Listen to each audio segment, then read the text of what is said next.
فكرتها المبدئية، وهي خطوة تطبيق وسائل المستحدثة في إدارة العدالة الجنائية من خلال تطبيق الوساطة الجنائية باعتبارها وسيلة تخرجنا من النطاق التقليدي للدعوة التقليدية في منظومة العدالة الجنائية، وبالتالي تخرجنا من نطاق التدابير والعقوبات الاحتجازية، ولكنها بطريقة مختلفة وليس بالطريقة المباشرة التي نتحدث عنها أننا نطبق تدبير أو نطبق عقوبة قبل النطق بها أو عند النطق بها أو بعد النطق بها في هذا الخصوص. والحقيقة هذه الأمور الثلاثة يجب أن تضعها جميع الدول التي تسعى إلى تطبيق العقوبات والتدابير البديلة نصب أعينها. مرة أخرى، الاستفادة من الشركاء الدوليين والمعايير الدولية، الاطلاع على التجربة المقارنة، اختيار الوضع الأكثر مناسبة للمجتمع المحلي، وأخيراً التفرقة بين ما يسمى بالوسائل المستحدثة واللي يخش فيها الصلح والتصالح والوساطة وكل ما يطلق عليه العدالة التشاركية، وبين أنماط أو سبل تنفيذ العقابي واللي موجودة في معظم أنظمتنا القانونية من فترة طويلة. أنا آسف مرة أخرى على أن أنا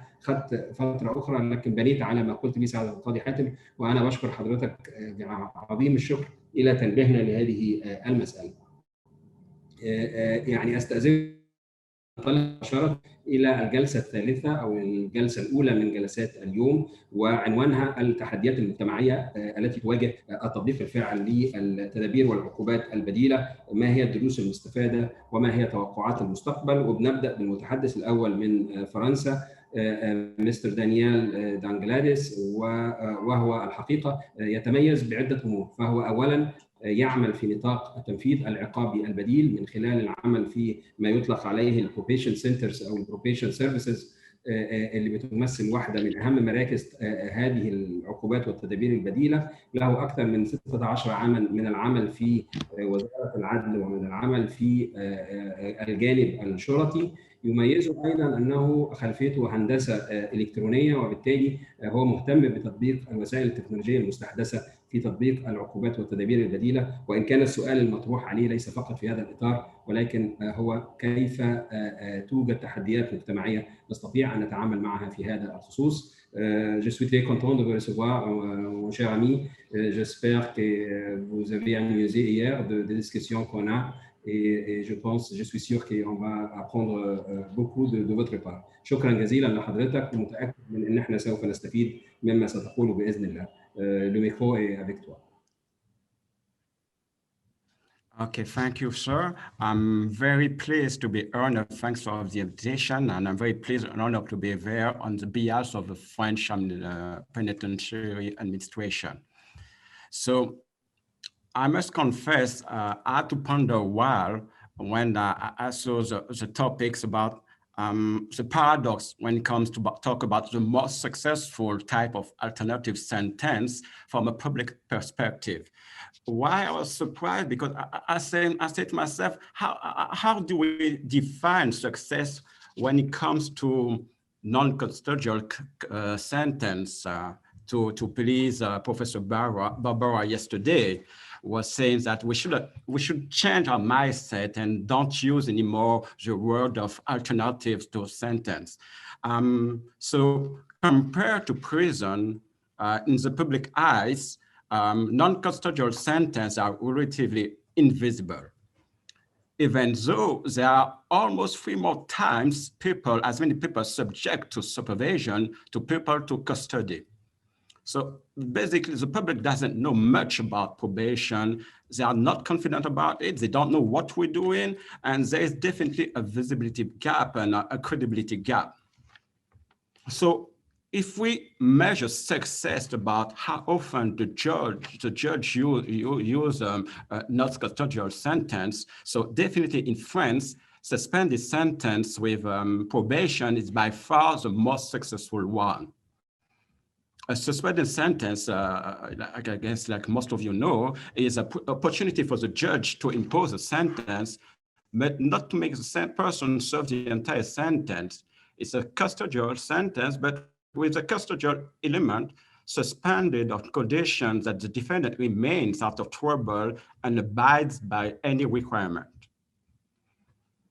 Any requirement that the judge decide to choose to attach here. So a breach of suspended sentence will normally mean activation of all or some of part of the custodial part of the sentence. So in France, you have to know that this kind of sentence represent almost about 80% of offenders under probation. If we measure success by the completion rate, so we have to come up with a community sentence, unpaid work, yeah? It requires a offender to do unpaid work for a specified amount of hours. The average amount of hours in France is about 105 hours, and the completion rate is about 90%. So it's definitely a nice and way to maintain the offender in the public and something really useful for the society, and at the same time, boosting confidence to say, okay, finally I can do something useful for society. It's kind of, a good way to pay back.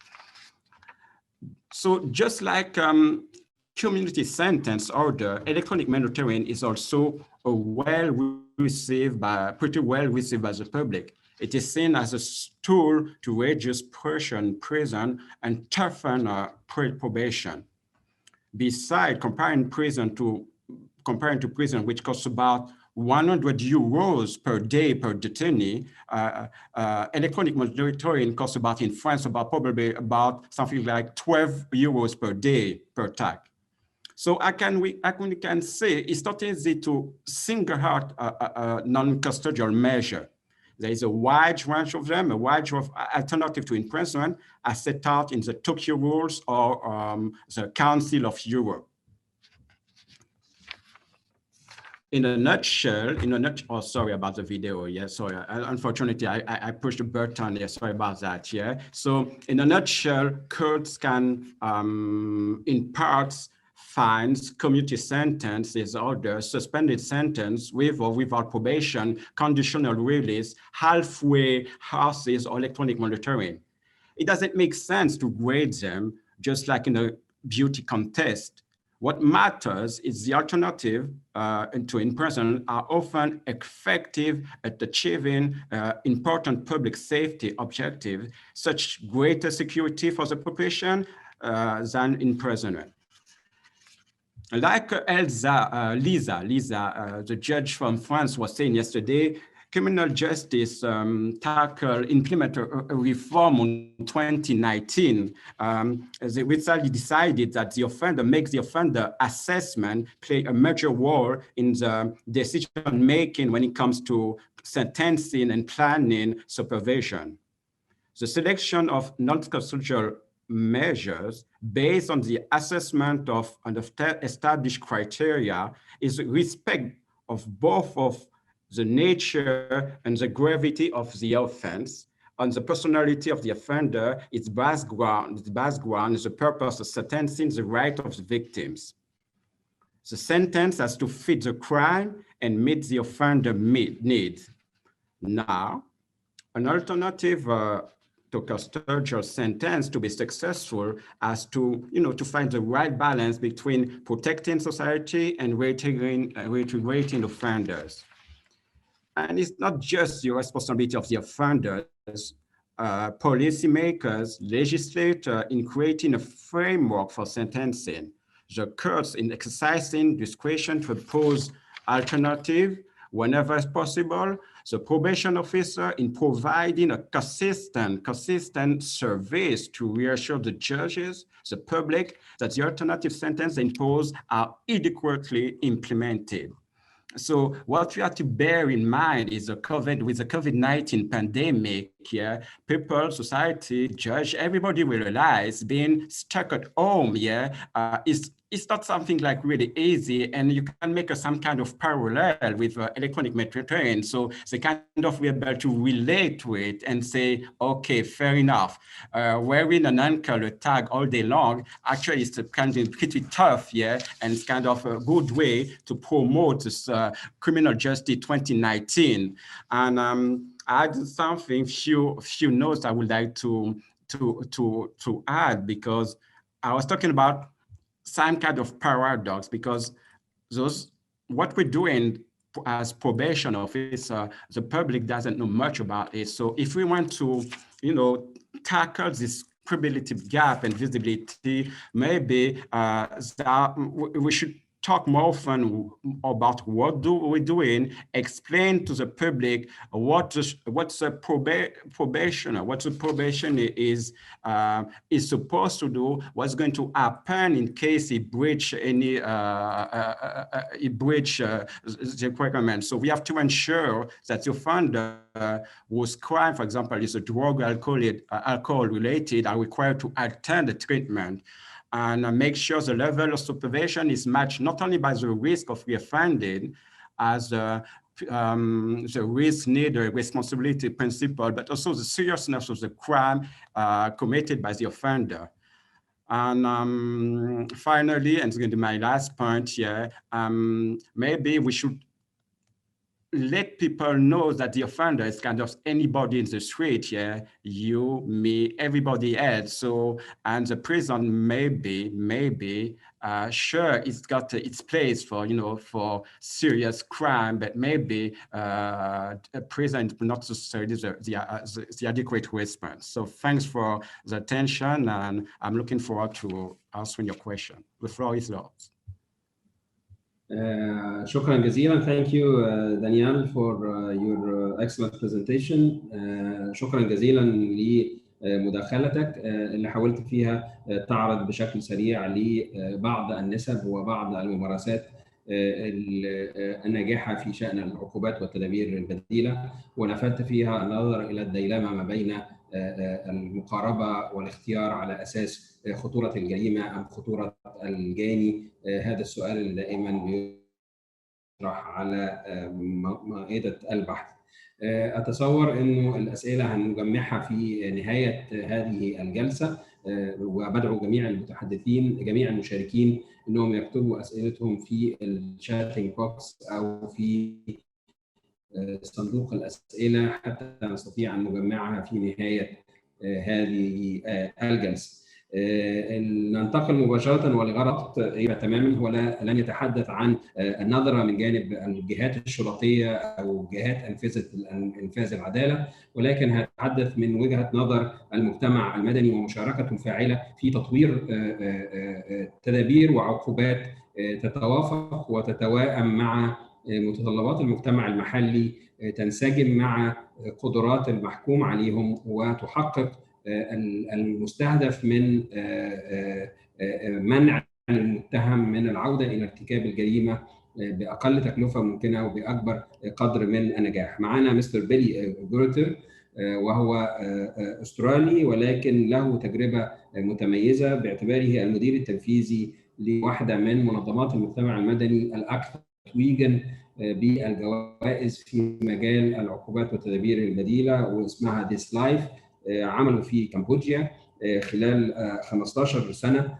ساهم بيلي في ابتكار والتنسيق والتعاون مع المجتمع المحلي في كمبوديا لابتكار وسائل مستحدثة، اكتشافها وتخطيطها وتنفيذها كبايلوت بروجكت فيما يخص بشكل خاص العمل للمصلحة العامة. الحقيقة اللي امامي اللي تحققت هناك نسبه يعني تستدعي البحث، وهو انخفاض نسبه العوده الى ارتكاب الجريمه في الست شهور الاولى لما بعد ارتكابها من 60% الى 2%، وده ما دعا يمكن الامم المتحده والبريزن ريفورم انترناشونال الى دعوته للمشاركه في لجان الخبراء المعنيه بتطوير احوال السجون، وايضا بالنسبه للنساء، وايضا مكتب الامم المتحده. واخر الجوائز حصلت عليها هذه الجمعيه كانت في عام 2019. Welcome Mr. Billy, and we are here to hear about the experience from the side of the non NGOs يعني.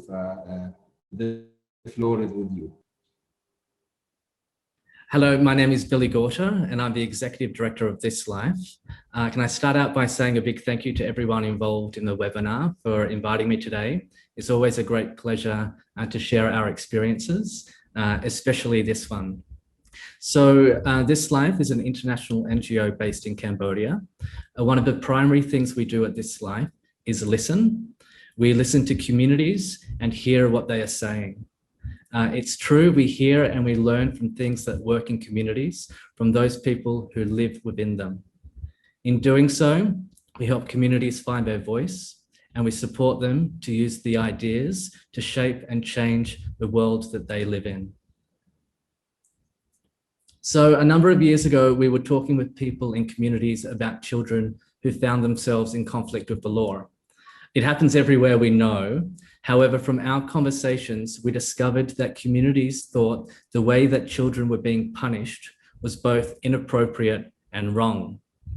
We learned that many young people faced long sentences in overcrowded prisons for minor non-violent misdemeanor offences. We also learned from other things that spending long periods of time in prison effectively ruined their chances of developing education. Basic reading and writing skills perished.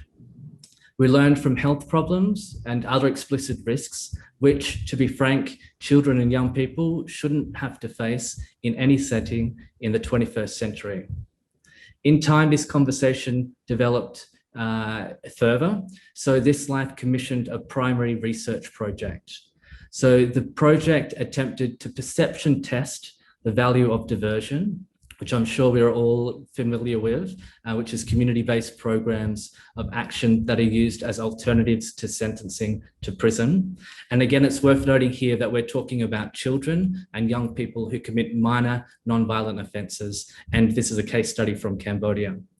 So we thought our research might reveal a lot of objections to this concept, but no, there was really no hesitation or resistance to this at all.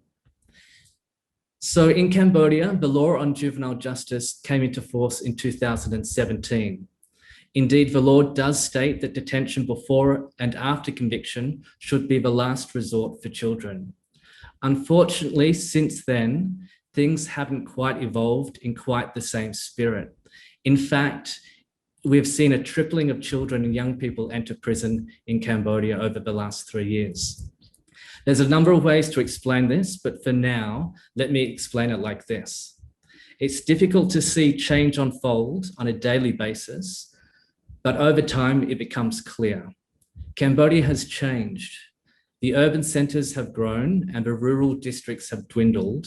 New housing developments and consumption patterns are promoted through new forms of mass media. Alcohol consumption has risen exponentially in line with multi-million-dollar advertising campaigns that target young people across every sensory landscape. In line with modest increases in disposable income, recreational drug use is now common. Young people's lifestyles and aspirations have changed, especially amongst the urban dwellers. At the same time, and set against all of this, is the volume of poverty that eclipses the middle-class world. Cambodia is still characterized by some of the poorest communities in Southeast Asia. In this environment, multiple deprivation is raw and real. In recent years, the Cambodian government has ramped up a crackdown on a perceived drugs problem.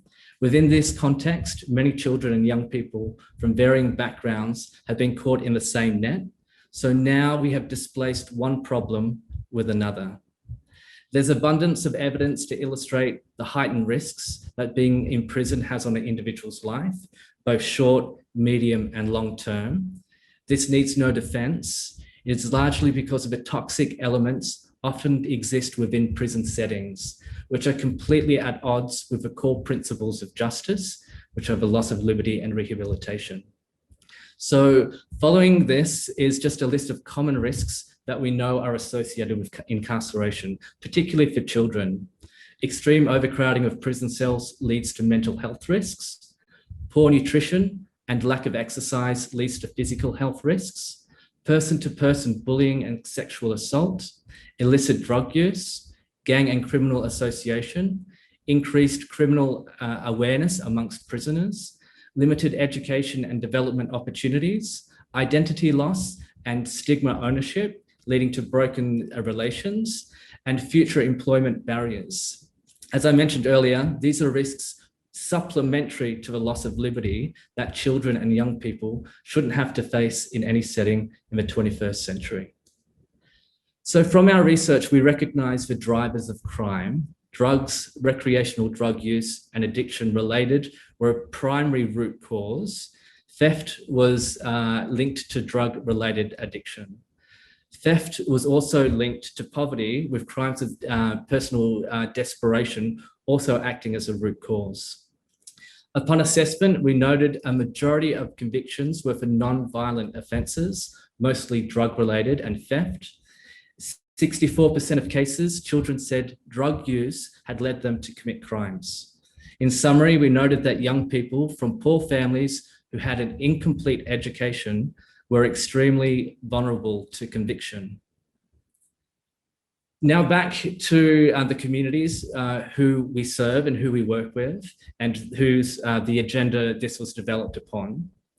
We noted that there was a majority view amongst community members that prisons per se were bad places for children to be. A minority view, though, thought that children who committed non-violent crimes should be sent to prison. We don't know why some community members took this view.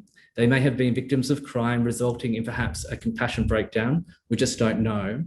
However, from talking to community members, we were able to identify a number of sentiments that combined helped us to shift our mindset towards a future value for diversion. Community members recognized both the impacts and the outcome of prison on children. They recognized that the disruption of basic education, combined with the impact of those toxic elements I mentioned earlier, resulted in children and young people that never quite caught up, never really recovered, and found future opportunities were never, ever really the same. Our research activities also spoke with other communities, the professional communities, the village chiefs, the prison, the police, lawyers and judges. These are the very communities that on a daily basis work, observe, process, defend, prosecute and administer the law. From discussions with these communities, we found unanimous support for the juvenile justice law, as they were equally supportive of the use of diversion as an alternative to prison. I sense that they too know that the real impact and the outcomes of prison is for children, especially from low income and multi-deprived communities. So in Cambodia, there's no unemployment benefits paid here. There's no state housing offered. There's no statutory youth services or probation services. The healthcare and education system is fragile, no more so now given the pressures of COVID-19. Community work isn't really viewed as a real profession, and social work is a relatively new qualification, with low numbers of graduates slowly populating the urban and rural environments in that order. This has resulted in a large amount of welfare support being developed and delivered by a diverse range of local and international third sector organisations, such as charities, foundations, and NGOs. At this point of time, it really is what it is. However, from both our research and wider discussions with the government, we are reassured that NGOs are valued and viewed favourably and have a key role to play in the future in helping to support authorities to develop and implement those alternative pathways that divert children away from the destructive risks of prison. So now, if we only measure things in the short term and only measure things in dollars, it is likely that diversion pathways as an alternative to prison would cost more than the current status quo in Cambodia. This raises really important questions about investment and disinvestment. However, if you consider those wider and perhaps alternative economic indicators, improvements in the rates of recidivism, reduced suicides, improved mental health, strong family cohesion, and community safety, innovation can seem more affordable. Invest to save really can work in the long term. So in many respects, for me personally, when I think about the choices of how do we deal with young people in conflict with the law and the volume of young people, I don't think we can afford not to do this. So that's the end of my presentation, and thank you for your time and attention, and happy to answer questions in the question and answer session. And finally, please do stay in touch with me in this life, because as they say, you never can have too many friends in this life. Thank you very much. Thank you Mr. Bali.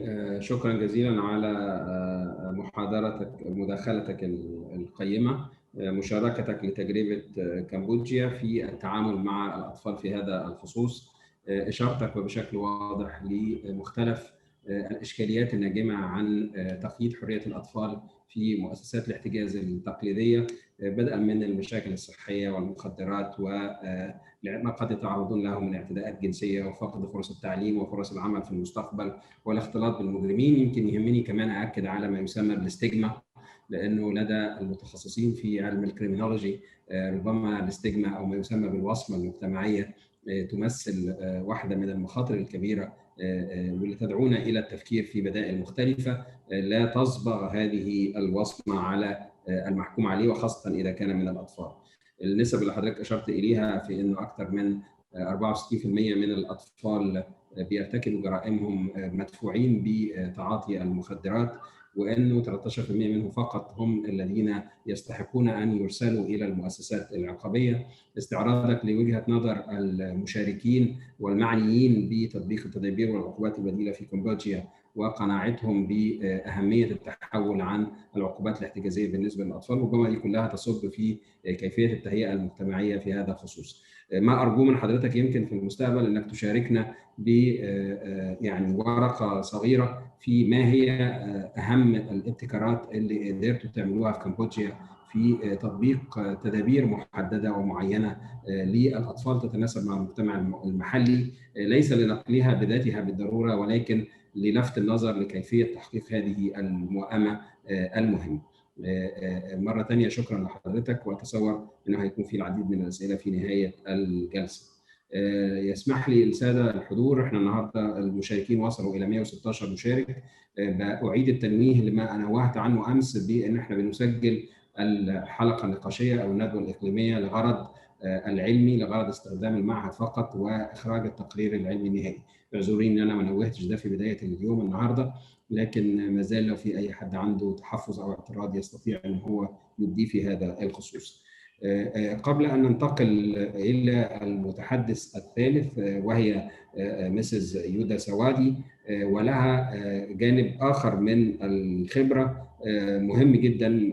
اولا لانها بتعمل في معهد العداله في تايلاند باعتبارها المدير المسؤول عن مكتب تطبيق قواعد بانكوك في التعامل مع المحكوم عليهم، لكن ربما ما يميز مسز ودساوي انها بتعمل في مجال الاستاتستكس والاحصاء والبحث الهادف الى ان يبني ما نسميه بالايفيدنس بيست بوليسي ديسيجن، او تمكين متخذ القرار من اتخاذ قراراته على قياسات كميه ونوعيه مبنيه على التجربه الفعليه. ربما بينقصنا في علومنا الانسانيه وفي عدالتنا الجنائيه بشكل مباشر، وده يصب يمكن فيما اشار لي القاضي حاتم امبارح، لانه كلما كانت الاصلاحات دقه واكثر تعبيرا كلما كان متخذ القرار اكثر ثقه فيما سوف يتخذ من قرار بشان هذه التدابير والعقوبات الجديده، سواء على مستوى التشريع او على مستوى قاضي الموضوع او حتى على مستوى قاضي التنفيذ. يمكن سمعنا من دانيال ومن بعض الاحصاءات تؤكد اهميه هذه المساله، وهي من خلفيه اقتصاديه حاصله على ماجستير الاقتصاد وبتجري دراستها للدكتوراه في علم الجريمه. وانتم كما تعلمون جميعا من يعمل في علم الاجرام وله خلفيه اقتصاديه او خلفيه اجتماعيه بيصب كثيرا في صالح هذا النوع من انواع الدراسات. Welcome, Mrs. Wadasawi. Thank you very much. First, I would like to express my appreciation to the UNODC for inviting me to be part of this panel. My name is Yotsawadi Tipayak Mongkondudom, Project Manager of the Office for the Bangkok Rules and Treatment of Offenders at Thailand Institute of Justice, or TIJ. We are one of the UN Program Network Institute on Crime Prevention and Criminal Justice based in Bangkok, Thailand.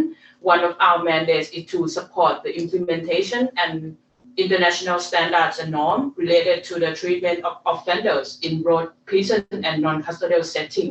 We also work to promote social collaboration to ensure successful reintegration of offenders. My presentation today will focus on the role of civil society in the successful application of alternative measure and sanction, and share with you all about practices in Thailand. So the issue of alternative to imprisonment is guided by the UN Standard Minimum Rules on the use of non-custodial measure, also known as the Tokyo Rules. Since its adoption in 1990, its rationale still relevant until today. The Tokyo Rules aim at promoting the use of non-custodial measure to emphasize the involvement of the community in the process of the reintegration and rehabilitation. As most of offenders will eventually return to the community, it is important to make sure that the offenders are not only punished, but they also need to be rehabilitated and engaged with the community. Therefore, collaboration among public, private sector, and civil society are crucial for engaging them throughout this transition. So in Thailand, there are numbers of non-custodial measures being implemented at various stages of the criminal justice system. In the pre-trial state, for example, mediation, bail, restorative justice, and in the trial and sentencing stage, non-custodial measures include deferred sentence, fines, community service order, and for the post-sentencing disposition include parole, probation, royal pardon, and electronic monitoring. So I would like to share a few examples of the promising practices of what civil society and relevant sectors are currently working on relating to the application of the non-custodial measures and post-release support in Thailand. Civil society play an important role in the promotion of the non-custodial measure in the Thai justice system. Restorative justice, for example, need impartial collaborative platforms. So I'll just start with the civil society, that the civil society play an important role in the promotion of non-custodial measure in the Thai criminal Thai justice system. Restorative justice, for example, need impartial collaborative platforms opening for victim, offenders, and involving community members to participate in. Such platforms are sometimes provided by the civil society in support of community leaders or local government officials. Many civil society organizations also have a number of multidisciplinary staff who can be a restorative justice program facilitator or a mediator. In Chiang Mai, there is in Chiang Mai is a province northern part of Thailand. There is a project called social clinic operated in the Chiang Mai court, providing mediation service for criminal cases to divert the case from a conventional criminal procedure. And many of the volunteers working in and assisting in this clinic are local community members and members of civil society organizations. Another example that I will share some of the slides is the House of Blessing Foundation. The House of Blessing Foundation was founded in 1971 to conduct development training for prisoners. Later in 2003, the foundation opened a halfway house to help former prisoners as well as juvenile offenders to have a dwelling place and job by assisting in seeking employment and preparing them for reintegration back to the community. The foundation also aids with the children of the prisoners by sponsoring them with education, housing, and necessities. And one of the alternative measures that being applied in Thailand is unconditional release or parole. House of Blessing also assists these people, as most of the released prisoners will tend to face difficulties in finding a place to stay, especially those who have been stay inside prison for a long time. So it is crucial to have a place ready to accommodate them once they step out of prison as the first step, as the first stage of the reintegration. The last example that I will show you is the Hygiene street food project. Since the street food is one of the well-known industry in Thailand, and which attracts both locals and tourists, TIJ saw this opportunity that can be extended to those released prisoners who usually face stigmatization and limited employment opportunity. Especially now with the rise of the COVID-19 pandemic, the labor market becomes more challenging, as well as hygiene practice is very vital for the food business. Therefore, TIJ, in collaboration with several partners in Thailand, with the main objective of enhancing the social reintegration for formerly incarcerated persons, as well as those released on parole. Those partners include the King Mongkut Institute of Technology, Lat Krabang, who offer food safety and hygiene training for street food vendors in Thailand, and launched an innovative eco-friendly food cart, and the Department of Correction, who's work on the recruitment and screening those former who are keen about starting their own small business and have a passion for cooking. Furthermore, the project is made possible by private companies and civil society in providing the training course with fundamental skills such as online marketing, business planning, and food delivery services. Once the training is completed, participants will be provided with a funding and materials to begin their food business, along with a customized food cart that fits with the type of the food that they are selling. The project started in September last year, and until now we have offered opportunity to more than 30 ex-prisoners. With this social partnership model, we believe that it can be scaled up and extend nationwide to support wider group of vulnerable people. Although imprisonment is used as a form of punishment, little evidence shows that it can be reduced the number of people returning to prisons and guarantee public safety. The growing number of prisoners further lead to overcrowding situation and consequently affects living conditions. On the other hand, the non-custodial measures are considerable potential value for offenders as well as for the community, and can be appropriate sanctions for those vulnerable population with specific needs, as well as offenders charged with minor crimes, where the imprisonment should be the measure of the last resort. It is important to emphasize that successful application of the non-custodial sanction cannot be done by the criminal justice system alone, but also requires sufficient support, efficient welfare system, and broader community engagement. The collaboration of every sector, especially civil society, is essential in reintegrating the offender into the community and ensuring that the non-custodial measures are developed using a bottom-up inclusive approach where the solutions are driven from the ground. While cooperation between criminal justice agency and civil society can enhance the social reintegration and justice administration, civil society groups such as NGO or university in many countries still have minimal involvement in the criminal justice process, Thailand included. This is why we should further engage and involve them.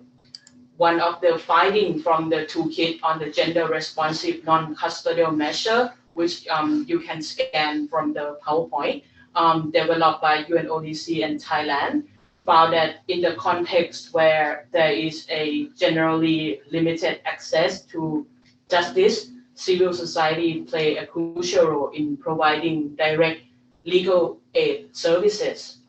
In conclusion, open dialogue between government and civil society, inclusion of the civil society in a strategic plan to promote non-custodial alternative would generate greater results and inspire more people to take part in the social reintegration efforts, especially in their local community. Thank you very much. Shukran. شكرا جزيلا. Thank you, Ms. Wada Saudi, for your excellent presentation. الحقيقة يعني كما تم التناول ما بين جهات إنفاذ العدالة والقائمين على تطبيق العقوبات والتدابير البديلة وبين جهات المجتمع المدني يمثل نقطة فاصلة مفصلية في نجاح التطبيق الفاعل. دون وجود هذه المؤسسات، احنا سمعنا لمداخلة بيلي ومداخلة يودساوي، لن يمكن أن يكون هناك تطبيق فاعل لهذه العقوبات والتدابير البديلة، ولن يكون المجتمع قابلا ومدركا ومتفهما لهذه هذا النوع وهذا النمط من العقوبات. الإشارة إلى نماذج لبرامج بعينها تم تنفيذها في تايلاند، سواء فيما يتعلق بتدريب من قضى جزء من العقوبة وإعادة تهيئته للمجتمع، أو بخلق مشروع كامل يعنى بموضوع من الموضوعات اللي تهم المجتمع المحلي، وهي الخاصة بالسلامة الصحية، لمسألة سلامة الغذاء اللي بيتم توزيعه. ده نمط من أنماط ابتكار مشروع مجتمعي المجتمع يشعر به، يشعر بفائدته حين يساهم في تنفيذه وتحقيقه. هؤلاء الأشخاص المفروض أنهم بينظر إليهم المجتمع على أنهم ارتكبوا في حقه خطأ، أعتقد بيساهم بشكل كبير جدا في تعزيز قبول هذا النمط من التدابير والعقوبات البديلة. يمكن في السلايد الأخير أشرت حضرتك إلى دليل الأمم المتحدة المعني بممارسة تطبيق العقوبات البديلة من منظور جنساني أو بمراعاة الصفات الخاصة بالمرأة. أنا بدعو الجميع لأنه يطلع على هذا الدليل، وهو متاح أيضا باللغة العربية على الموقع الإلكتروني لمكتب الأمم المتحدة المعني بالمخدرات والجريمة، لأنه أعتقد فيه من الكثير من التفصيلات والشروحات وآليات التطبيق التي يمكن أن تكون مفيدة في تطبيق قواعد بانكوك الخاصة بحماية حقوق السجينات من السيدات. Thank you again for your presentation, and we are waiting for the questions from the floor at the end of this session. بننتقل مباشرة أيضا ولأغراض الاستفادة بالوقت المتاح إلى زميلة عزيزة شهادتنا فيها مجروحة، هذه المرة من البحرين، معالي المستشارة أمينة عيسى، وكيل أول التفتيش القضائي بالنيابة العامة، واللي شغلت العديد من الأماكن الهامة واللي بتمثل واجهة مشرفة لدخول المرأة حيز العدالة الجنائية، حيث أشرفت على مكتب التعاون الدولي، رأست نيابة الأسرة والطفل ونيابات عدد من الوزارات والجهات العامة ونيابة التنفيذ الجنائي. فهي لم تعمل فقط في جانب ما يخص المرأة والطفل كما هو العادة ما بنجد في معظم بلادنا العربية، ولكن بتعمل في منظومة العدالة الجنائية بشكل مباشر، معنية أيضا بالعمل في التدريب والتدريس، بنستعين بها في معهد الدراسات القضائية في العديد من المجالات، معنية بالكتابة الأكاديمية، ويمكن لها أحدث إصداراتها أحد الكتب المعنية ببدائل العقوبات، عقوبة الحبس قصيرة المدة على وجه الخصوص. فأهلا وسهلا بها، وهي هتحدثنا الحقيقة عن موضوع آخر بيكمل الصورة الخاصة بالتحديات المجتمعية، وهي الخاصة بدور الإعلام في تهيئة وشرح مزايا تطبيق العقوبات والتدابير البديلة، ما قبل النطق بها وما بعد تنفيذها واستفادة المحكوم عليه فيها. فأهلا وسهلا بحضرتك ونستمع إليك بإذن الله. تفضلي. شكرا دكتور خالد. أصحاب المعالي والسعادة، الحضور الكريم، أسعد الله مساءكم بكل خير. لقد تكفل السادة الخبراء بالحديث حول خصائص هذا القانون من الناحية الموضوعية والتطبيقية، فيما سيستكمل الزملاء من بعد الحديث فيها. والآن وفي حدود الدقائق المتاحة، إن شاء الله لن أتجاوز 9 دقائق، سنستعرض دور الإعلام في بيان مزايا وأهداف القانون. نحن جميعاً ندرك أن القانون من العلوم الإنسانية لاتصاله الوثيق بشؤون الناس الحياتية والمعيشية، وهو الحاكم للعلائق بين الأفراد من جهة وبين الأفراد والسلطة من جهة أخرى. ومن ثم فإن إصدار القانون وتطبيق أحكامه يتطلب استدعاء الوعي المجتمعي كي يدرك مقاصد التشريع وأهدافه. استدعاء الوعي بدوره يحتاج إلى وسائط تنقل إلى المجتمع فكرة القانون وحكمته وأغراضه، ويقوم الإعلام بشتى صوره بهذا الدور. هناك دائما منطقة فاصلة بين السلطة والمجتمع. في الحقيقة نحن نعتبر أن الإعلام إلى جانب المجتمع المدني عاملان نشطان يشغلان هذه المنطقة الفاصلة، وهما في هذا الموضع يطلعان بدور مؤثر لا يمكن أبداً إنكاره، بل لا يمكن الاستغناء عنه، خاصة في ظل مبدأ الحق في الحصول على المعلومات. فكلاهما ينقل إلى السلطة حاجات وشواغل المجتمع وطموحاته، كما يصعد إلى المجتمع مبررات قرار السلطة ودوافعه. والإعلام على ما نجد لم يعد في صورته الاعتيادية، لم يصبح مقتصراً على ممارسيه من المهنيين، بل صار اليوم بمفهومه الواسع في يد كل فرد وكل جهة. فكثير من الناس والجهات من غير الممارسين وظيفياً أو مهنياً للإعلام أوجدوا لأنفسهم أدواتهم الخاصة في الاتصال والتواصل. إذا عدنا إلى دور الإعلام في شرح أهداف ومزايا القانون، فإن هذا الدور لا ينبغي أن يكون لاحقاً على صدور القانون، إنما تبرز كذلك الحاجة إليه في مرحلة سابقة على الإصدار تتلازم مع مناقشة فكرة القانون. الغرض من ذلك هو بلوغ الوعي المجتمعي بالقضايا التي يعالجها القانون وبأهمية أثره، والإشراك في إعداد هذا القانون من خلال ما يبديه من آراء أو مقترحات واقعية أو إنسانية تؤدي إلى توجيه المشرع ليصدر القانون متوافقاً مع حاجات وظروف المجتمع. ومن ثم يمتد دور الإعلام إلى ما بعد صدور القانون، وهو في هذه المرحلة يقوم بدور توعوي متنوع الجوانب، يفيق فيه إلى البدء في تطبيق أحكامه وإلى الغرض منه وأوجه النفع المجتمعي المنظورة منه على المستوى الشخصي وعلى المستوى الأسري، فضلاً عن تخفيف الأعباء المالية عن الدولة الناشئة من تنفيذ العقوبات السالبة للحرية، وكذلك ما للفرد من حق في طلب المعاملة بمقتضى هذا القانون. ومن جهة الواقع فالحق أن الإعلام في مملكة البحرين كان له دوراً كبيراً في شأن قانون العقوبات والتدابير البديلة منذ مهده، وهو مجرد فكرة تراود الأذهان، مروراً بمرحلة وضع مشروعه، ثم تعاظم هذا الدور من بعد صدور القانون.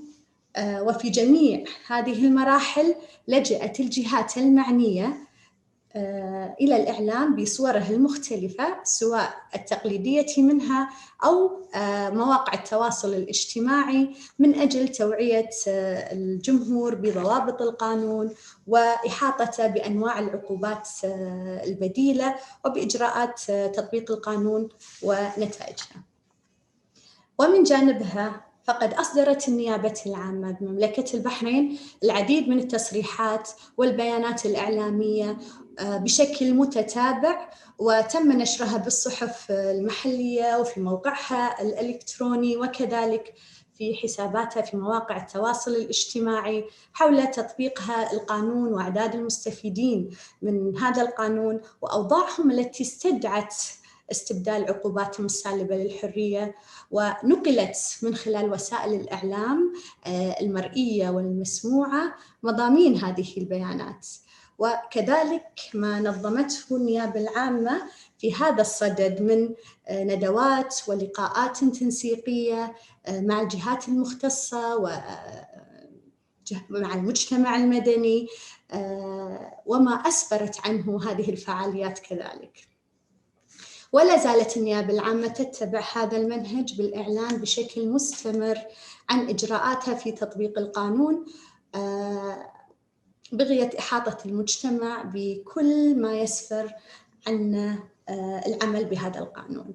وعلى ذات النهج سارت كذلك جميع الجهات المختصة المعنية بتطبيق القانون، ونخص بالذكر هنا وزارة العدل والشؤون الإسلامية والأوقاف ووزارة الداخلية.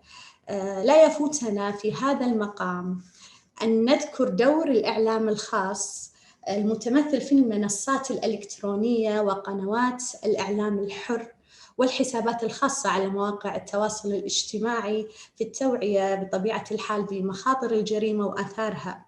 فقد كان له دور بارز من خلال ما يتم تناقله من أخبار حول تطبيق القانون وأوجه النفع العائدة على المحكوم عليه وعلى أسرته. في هذا نستذكر بكل تقدير عدة أفلام درامية تم إعدادها من قبل أحد صناع الأفلام بمملكة البحرين، تتداول أعماله بكثافة في مواقع التواصل الاجتماعي، موقع يوتيوب محلياً وعلى مستوى المنطقة العربية.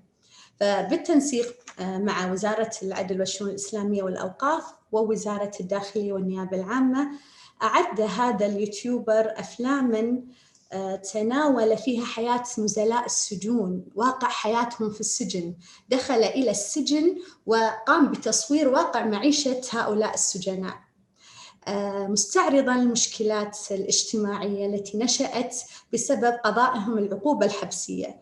تطرق في هذه الأفلام إلى العقوبات البديلة قانون العقوبات البديلة وبأقراضه الإنسانية وما يمكن أن تحققه هذه العقوبات البديلة من رفع معاناة هؤلاء المحكومين إن توافرت فيهم الشروط القانونية المقررة به. وتم نشر هذه الأفلام على حسابه الإلكتروني الخاص، وحقق مشاهدات عالية تصل أو تجاوزت نسبة 7 ملايين، ولاقى تجاوباً كبيراً مع الجمهور. وإذا كان الإعلام قد ساهم بذلك الدور في بيان مآثر القانون سابقاً وحالياً، فقد يكون حرياً بوسائله المساهمة في تقييم ما أسفرت عنه تطبيقاته الواقعية وبيان جدواها. الغرض من ذلك هو المساعدة على التوسع في فرص تطبيق القانون في حدود ما تسمح به أحكامه، وكذلك إيجاد المعالجات المناسبة لما قد يعرض من إشكاليات عند التطبيق. وبهذا أكون وصلت إلى ختام مداخلتي. شكراً لحسن استماعكم. شكراً جزيلاً معالي المستشارة أمينة عيسى على هذا الطواف الجميل المركز الواضح عن دور وسائل الإعلام في التوعية والترويج والإقناع للمجتمع بمزايا وأهمية التوسع في هذه النوع من أنواع العقوبات والتدابير. ومن الآن سوف أتوقف عن استخدام كلمة بديلة التزاماً بدعوتنا أنه جميعاً نلتزم بأنها عقوبة شكل من أشكال العقوبات. الحقيقة حضرتك أشرت بشكل واضح إلى الحق في الحصول على المعلومة باعتباره أساساً. أشرت إلى اتساع مفهوم الإعلام اللي لم يعد قاصراً على الإعلام التقليدي في الصحف المقروءة أو في وسائل الإذاعية أو التلفزيونية. سعيد جداً بأن حضرتك أشرتي بشكل واضح إلى دور الدراما بمختلف أنواعها، سواء كانت دراما تلفزيونية أو سينمائية أو حتى دراما من خلال اليوتيوبر، وده النهاردة أصبح لي نطاق مشاهدة واسع جدا ومؤثر. أشرتي أيضا، ودي نقطة مهمة، إلى تعليقات أصحاب القلم المقروء في وسائل التواصل الاجتماعي، كلها الحقيقة حاجات هامة في لفت نظر جميع المشاركين إلى أنه حين نتحدث عن الإعلام يجب ألا تتوقف أنظارنا إلى الوسائل التقليدية للإعلام فقط.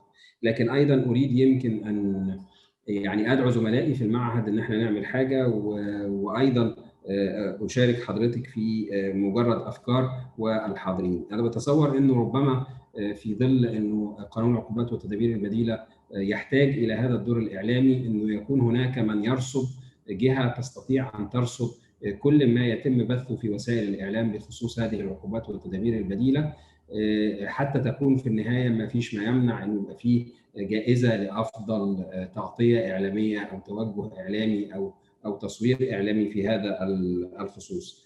بتصور أيضا أن احنا ممكن في وده يعني فكرة لزملائي في المعهد، أن المود كورت أو المحاكمات التصويرية أو الافتراضية اللي بنعملها تتبنى في المستقبل أحد القضايا التي يصلح فيها تطبيق العقوبات والتدابير البديلة، فندرب السادة المحامين والسادة القضاة وأعضاء النيابة العامة على أنهم يفكروا في هذا الموضوع في إطار حياتهم التقليدية والعادية، وليس فقط حينما يأتي إليه مرأة أو طفل أو يعني يكون هناك توجيه في هذا الخصوص.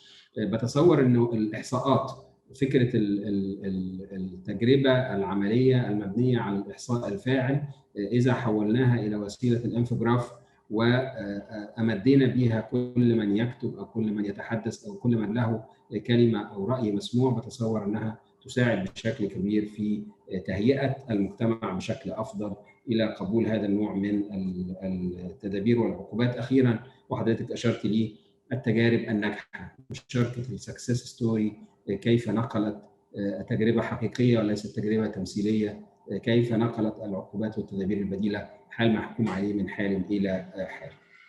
شكرا جزيلا مرة أخرى معالي المستشارة على كل ما فتحتي به شهيتنا إلى التفكير في نطاق أوسع لدور الإعلام في هذا الخصوص. بننتقل إلى المتحدث الأخير في هذه الجلسة وهو المتحدث الأول، فله اليوم ميزة الحديث أولا والحديث آخرا، وهو زميلنا من فرنسا مستر دانيال. هيحدثنا هذه المرة في إطار أيضا الدور المجتمعي على موضوع آخر أو على سؤال آخر، ودور برامج إعادة التأهيل، لأنه واحدة من هذه التدابير والعقوبات نجاحها مرتبط بقدرتها على إعادة تأهيل الشخص للعودة إلى المجتمع. فيحدثنا عن التجربة الفرنسية في هذا الخصوص، دور برامج إعادة التأهيل والإدماج في الحد من العودة إلى ارتكاب الجريمة. وأعتقد هو ده البغية النهائية، لأن احنا لا نتحدث كما يقول دائما الشيخ خالد عن تخفيف عن المتهم، ولكن نتحدث عن تحقيق وتطبيق مصلحة المجتمع في الحد من نسبة الجريمة والحد من هم معرضون إلى ارتكاب الجرائم. Mr. Daniel, the floor is with you. We are ready to hear your presentation. Yeah, thanks. This time I have to talk about the role of rehabilitation and of reintegration program in reducing recidivism. So we agree, and there is abundance of evidence that those programs play a crucial role in when it comes to reduce recidivism. So I would like to talk about, what I would like to talk is about, present a state of play in France, what's going on when it comes to programs, a kind of overview, the overview of, so you can get a grasp, about our process and where we've been and what direction we are aiming at. So we thought over a long period of time that we could do everything by ourselves when it comes to take care of offenders, like striking the right balance between protecting society and offenders' rehabilitation. Sure, by now we know that just like everybody else, that prison by itself doesn't have a rehabilitative effect. So several programs exist basically, and it was kind of one size fits all, depending on the type of offense committed. There was basically the judge had just go there and pick up, the program related to the offense, So there are several of them, I'm going to list them. It's not going to take a while. The citizenship. The ambassador French ambassador talked about it yesterday, introduced in our law in 2024 to remind the offender our core values of tolerance and respect for human dignity and on which our society is based on. The road safety awareness course, the awareness course of the danger of the misuse of drug, the empowerment course for the prevention and fight against violence within couple and gender-based, the awareness raising course on the fight against the purchase of sexual acts, and the parental responsibility internship, and finally, the fight against sexism, awareness of equality between men and women. So like I say, it's just kind of one size fits all. It doesn't matter, just go there and pick up, yeah? And in 2007, we implement some kind of program called PPR. It's kind of Prevent Recidivism program, and they were implemented for sexual offender, domestic violence, drug addiction. Probation officers just rely on the group dynamics and on the use of teaching tools to change the way of thinking and the behavior of the participant.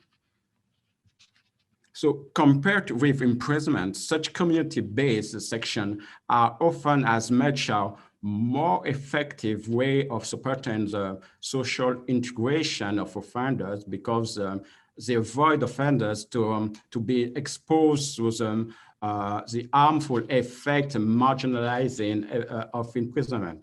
We all know that short term of imprisonment doesn't give us enough time to do some real intervention, some real work while impacting employment, family, and community ties, exposing offenders to criminal peers. In 2013 was a turning point for probation in France. There was a huge conference, just like this one, basically over several days. Yeah, we call it a consensus conference. Yeah, and new method were kind of to intervene, to supervise probation was kind of implemented in France, kind of compared to the rest of the world, probably Canada, in what's going in the US, UK, where about motivational interviewing, structured program are in our principle to guide our intervention. So yesterday, Lisa talked about the 2019 criminal reform. So the major development was about the convicted person doesn't have to justify a professional activity, his involvement in family life, a need for medical treatment, or a reintegration effort to get a non-custodial sentence. From now on, probation officers can fully invest in the field of support and the construction of sentence plan that has to be approved by the judge. So this change are intended to reduce the use of imprisonment to strictly necessary cases and make those the execution of sentence in an open environment the principle. So basically, we're working with individuals to build the capacities, to enhance their skill, to help them think, to understand the change, to build their education qualification, vocational training, even physical and fitness in prison context, to improve themselves, and all those points work to improve the condition of probationers on their journey to move away from the criminal justice. This is where we are right now, and this is what we're trying to really, implement when it's come about working on a daily basis with those offenders. So it's a bumpy ride, so probationers need to be prepared, and that's why it's crucial for us to focus on those following points. Probation officers focus their efforts on reducing dynamic factors such as antisocial behaviors, misuse of drug, if intervention associated with a kind of about 19% decrease in recidivism. Cognitive and behavioral intervention are those which, given the current evidence, produce the highest effects in reducing recidivism. 23% decrease in recidivism observed in people who participate in such program compared to people who did not participate. 28% decrease in recidivism of violence, 42% decrease in general recidivism among those who completed the program compared to those who did not. Finally, the offenders with training probation officers to train probation officers to core correctional practices are less likely to reoffend. So in the continuity of 2019 criminal reform and convinced by this new method based on our principle, France wish to be able to provide enhanced supervision to individual sentence to short-term sentences. So right now, our administration work with our kind of national school training the staff and call on international collaboration. And now what's emerged kind of programs that we're about to implement. Actually, it's kind of pilot tests we are running in 12 jurisdictions and making sure it's kind of taking care, dealing with arson, working, mental fitness, and so the support for a system for this program is divided in two collective work sequences: a general program, plus, like I say, in arson, mental health, work, health habits, financial, and we're going to evaluate those programs of both process and outcome. Thanks for your attention, and back to you. Thank you, Daniel, for your presentation. Again, I will ask you again maybe to send us in written the most important statistics from your side that you mentioned in your presentation to help all the participants to follow up, or you send the link if this is official statistics that we can share. I think the based evidence experience of the success of the rehabilitation process, it's very important. Excuse me, I continue to speak in English. I forget that يعني it's better to speak in Arabic. فأعتقد إنه من الهام إنه حضرتك تشاركنا في الإحصاءات الرسمية اللي حضرتك بتتكلم عنها للتأكد من الدليل العملي على نجاح تدابير التأهيل وإعادة الإدماج في الحد من نسب العود إلى ارتكاب الجريمة. متفق مع حضرتك تماما في إنه لا يوجد حل واحد أو تدبير واحد أو برنامج تأهيلي واحد يصلح لتطبيق على جميع الجناة وجميع المجرمين. يجب أن نتعامل مع كل قضية، مع كل متهم، مع كل محكوم عليه على حدة، والنظر إلى البرنامج التأهيلي المناسب ليه. لا شك أنه الجرائم العنف، الجرائم المرورية، جرائم الأسرة، الجرائم ذات الطابع الجنسي، كلها جرائم لا يمكن أن يكون الحبس فيها عقوبة مناسبة، لأنها لا تبرئ من يتعرض لها من السبب الرئيسي أو الدافع الرئيسي لارتكاب الجريمة. فأعتقد أنه جميع أيضا المشاركين من الدول المختلفة عليهم أنهم يرصدوا، وهذا أمر الحقيقة بالفعل مرصود لدى كتابات المتخصصين في علم الإجرام والعقاب أو علوم الجريمة. هناك طائفة ورينج واسع من الجرائم لا يصلح فيها العقوبات المقيدة للحرية لإعادة التأهيل، ولا يصلح فيها مؤسسة السجن بمفهومها الحالي أن تنجح في هذا البرنامج.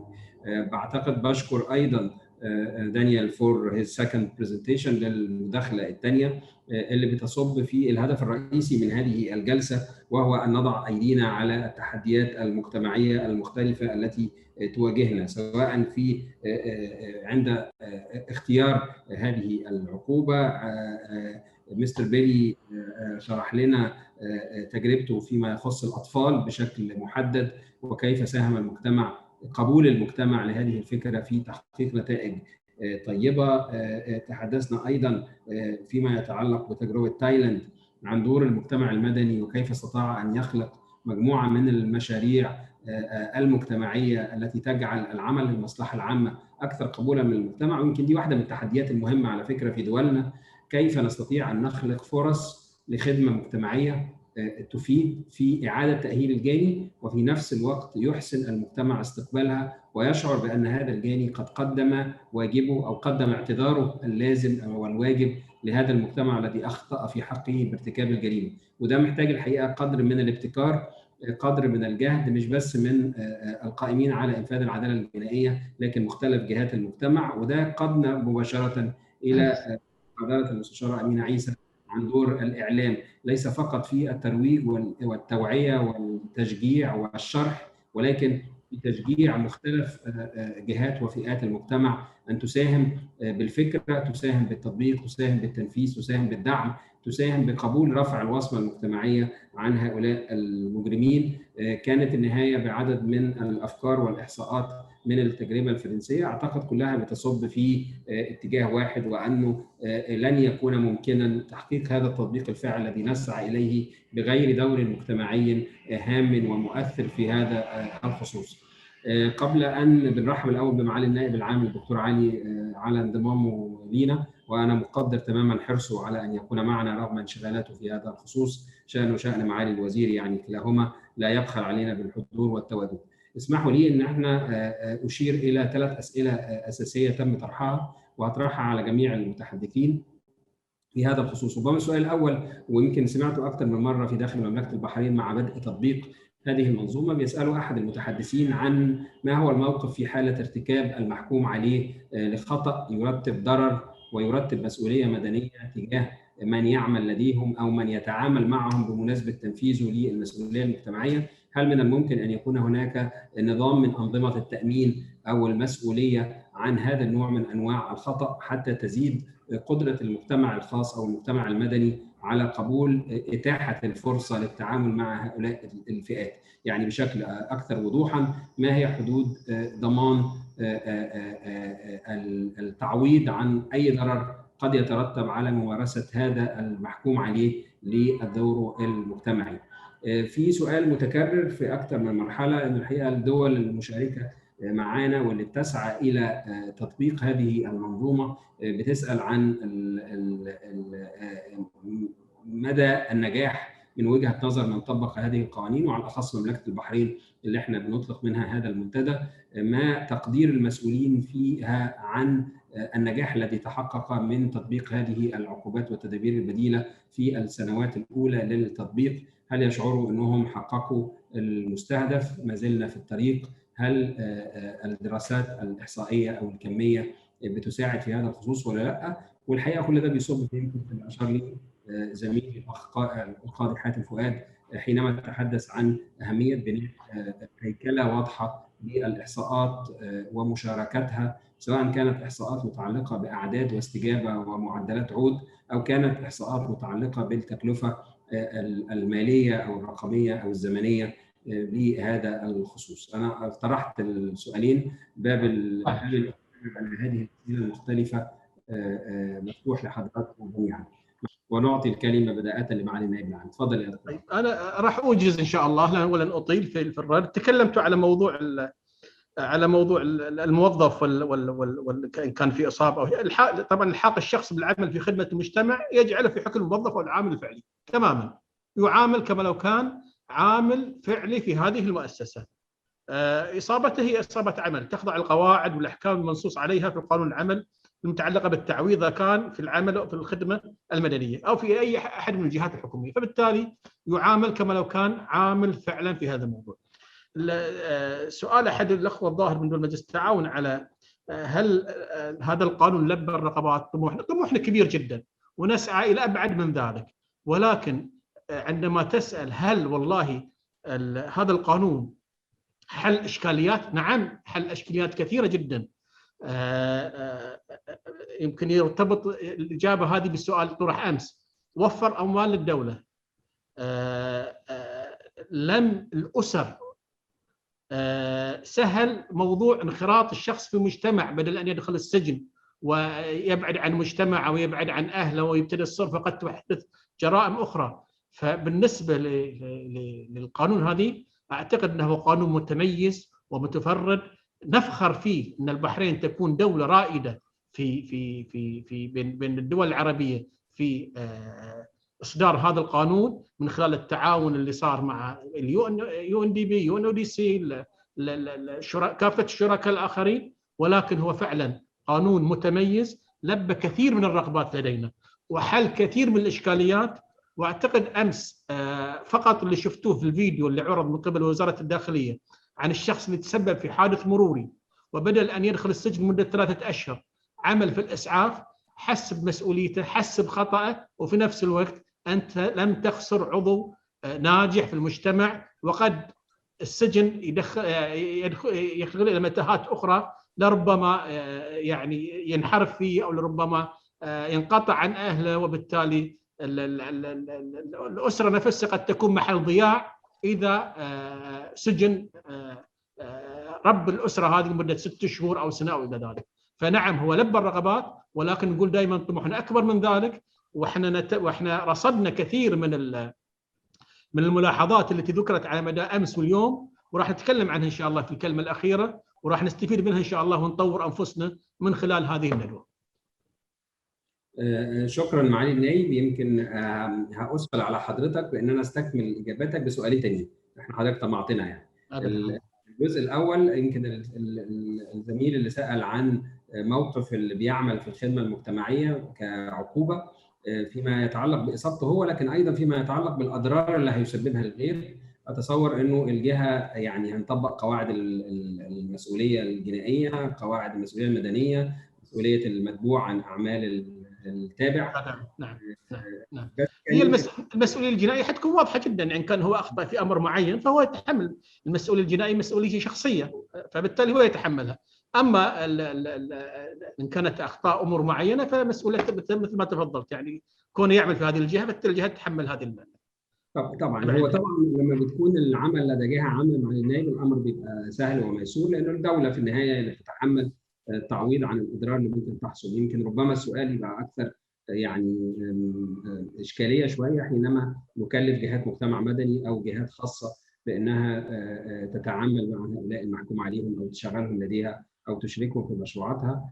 فهل ممكن ان نبتكر وسيله ما لتامين هذه الجمعيات او هذه المؤسسات الخاصه من تحمل الاعباء التي قد تنجم عن الخطا اللي بتمارسه المحكوم عليه؟ يمكن ده لو اسف دكتور خالد، لو تسمح لي ان انا اضيف بس في هذه النقطه انه تجارى في عده دول انه من ضمن حلفاء تنفيذ هذه الحزمه من التدابير والعقوبات البديله، سواء كان قانون او كان لوائح، انه بيكون من ضمن المشاركين مع المجتمع المدني اللي بيدعم هذا التحرك او هذه الحزمه شركات تامين، وان تتولى شركات التامين على من يؤدون الخدمات البديلة للعقوبة بداءة خلال فترة عملهم، حتى لا تتكلف الدولة بهذه الأعباء أو بتحمل الخطأ التعويضي زي ما حضرتك ذكرته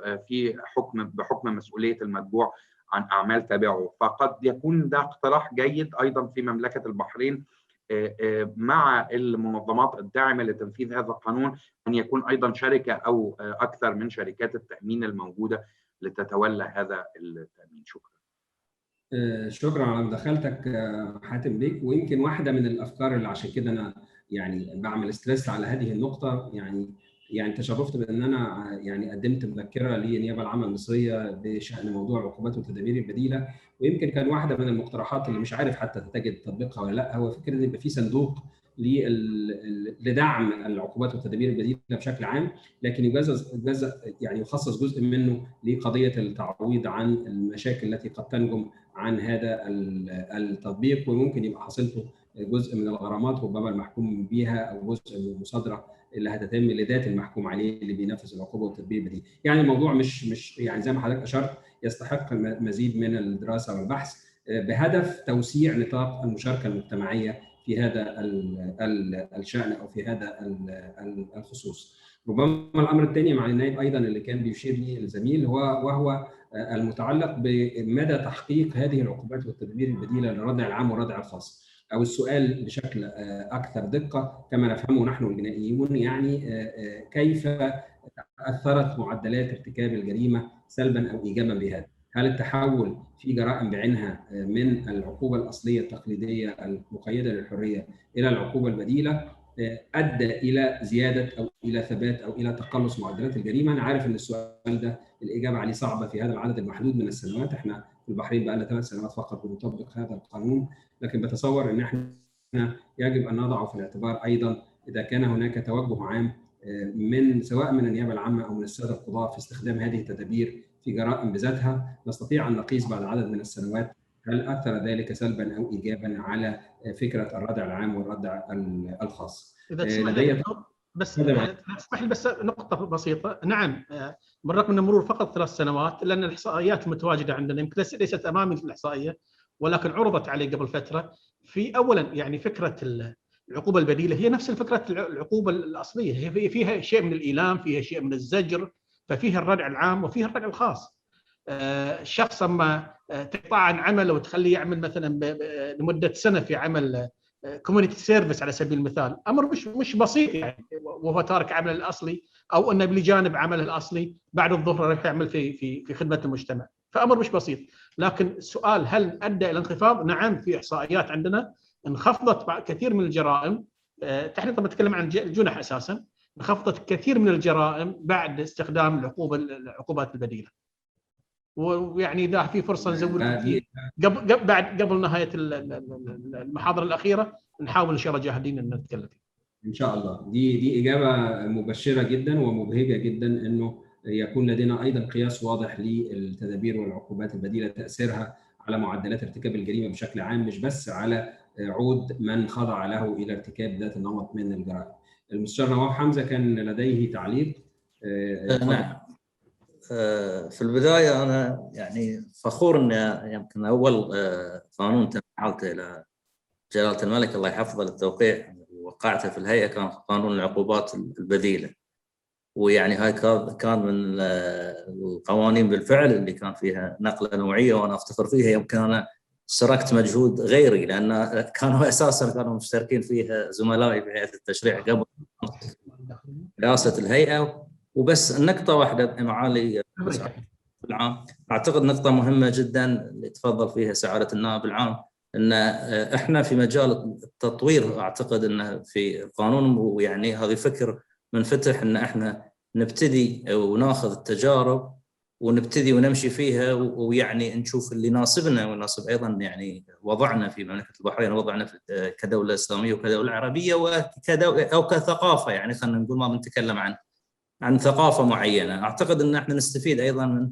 التجارب الاخرين، وهذه اليوم يعني الجلسه هذه والجلسه امس فتحت اعتقد الكثير من، على الاقل بالنسبه لي انا شخصيا، في اشياء ما كنت يعني حاطها في بالي، في بعد نظر في امور ما كنت انظر لها، يعني بعد اكثر من اللي كنت انا اشوفه.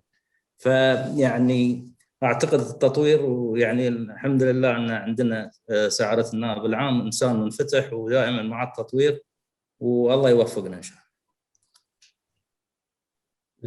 شكرا جزيلا معالي المستشار، دايما وجودك معنا يعني بيدعم انشطتنا، وشكرا على الاشاده بما تسفر عنه هذه الندوه من تفتيح لموضوعات كثيره في هذا الخصوص. معالي الشيخ خالد، حضرتك طالب الكلمه ولا انا برضه يهيأ لي؟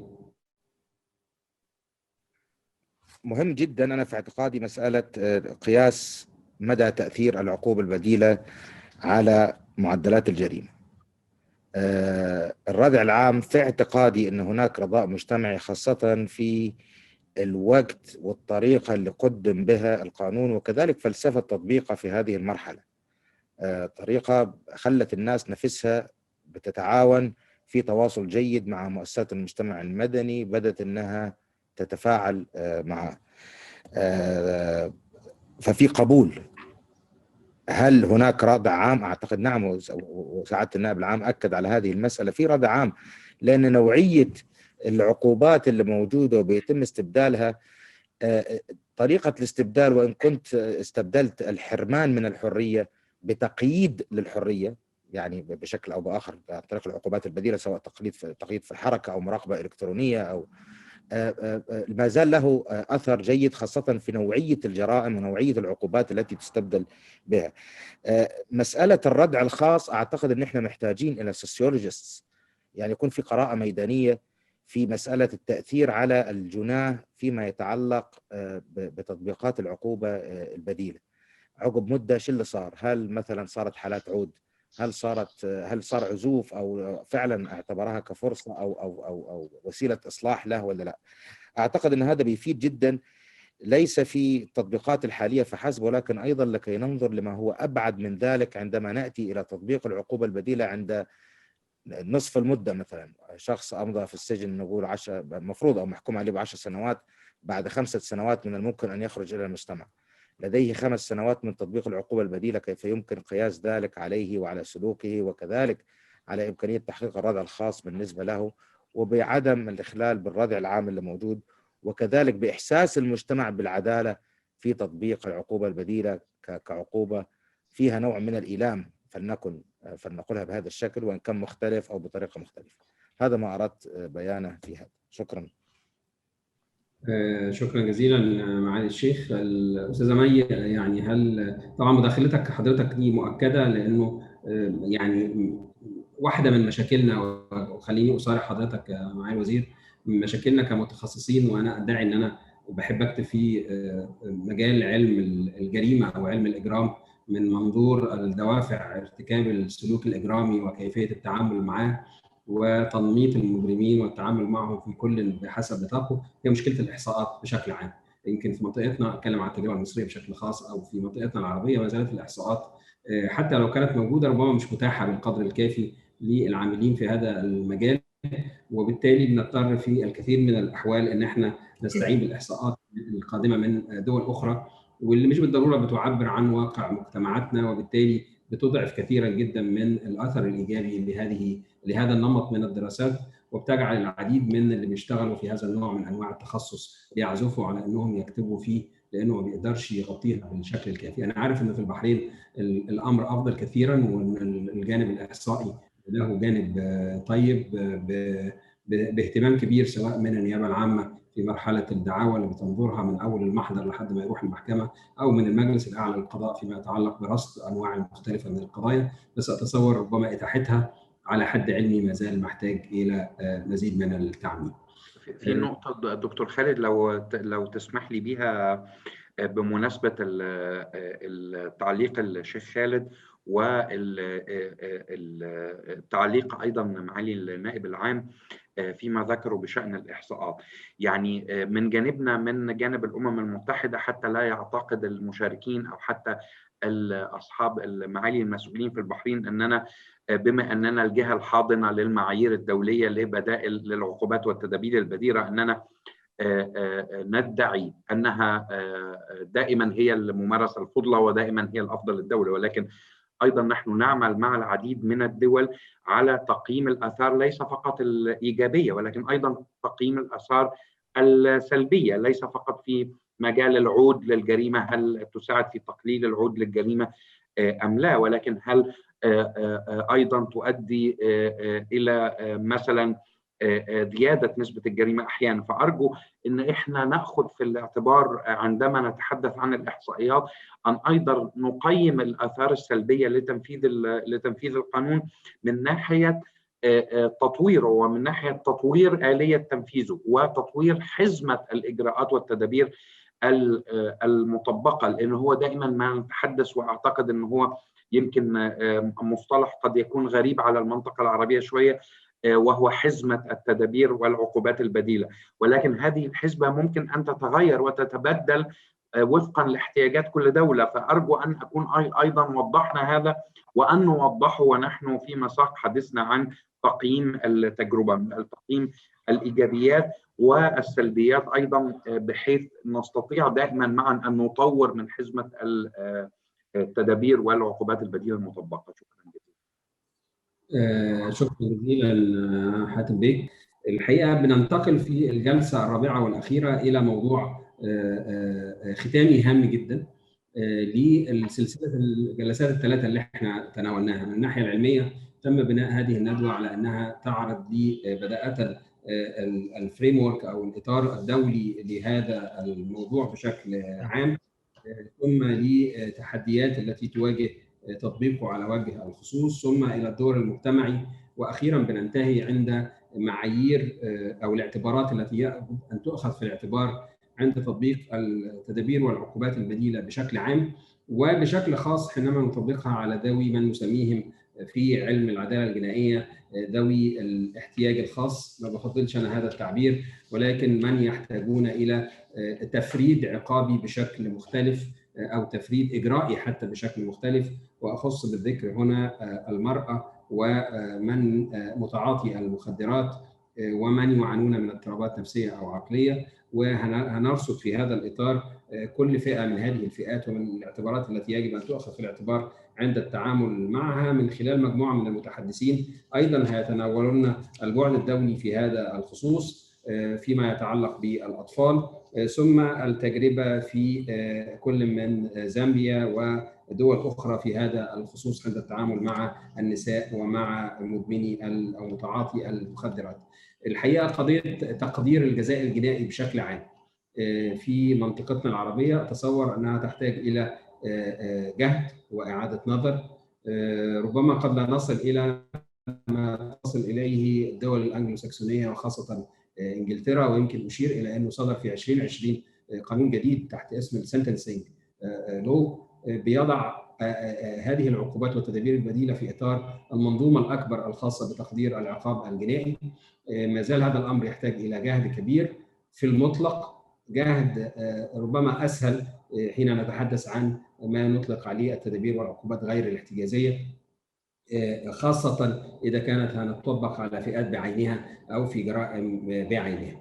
بنبدا باول المتحدثين في هذا الخصوص. مره اخرى سعدنا بالاستماع لها في بدايه جلسات الامس في اطار العرض للمعايير الدوليه مسز أنا جوتشي، وهي شريكه لنا في الكثير من الفعاليات التي نجريها، وقدمناها بالامس لها باع طويل في العمل مع مكتب الامم المتحده المعني بالمخدرات والجريمه، اكثر من 20 عاما من الخبره في تطبيق المعايير والمواثيق والادله الدوليه المعنيه بالعداله الجنائيه في مختلف جهاتها، ولها اتصال قوي بالعالم العربي في هذا الخصوص، فنسعد بها ونبدا بها هذه الجلسه.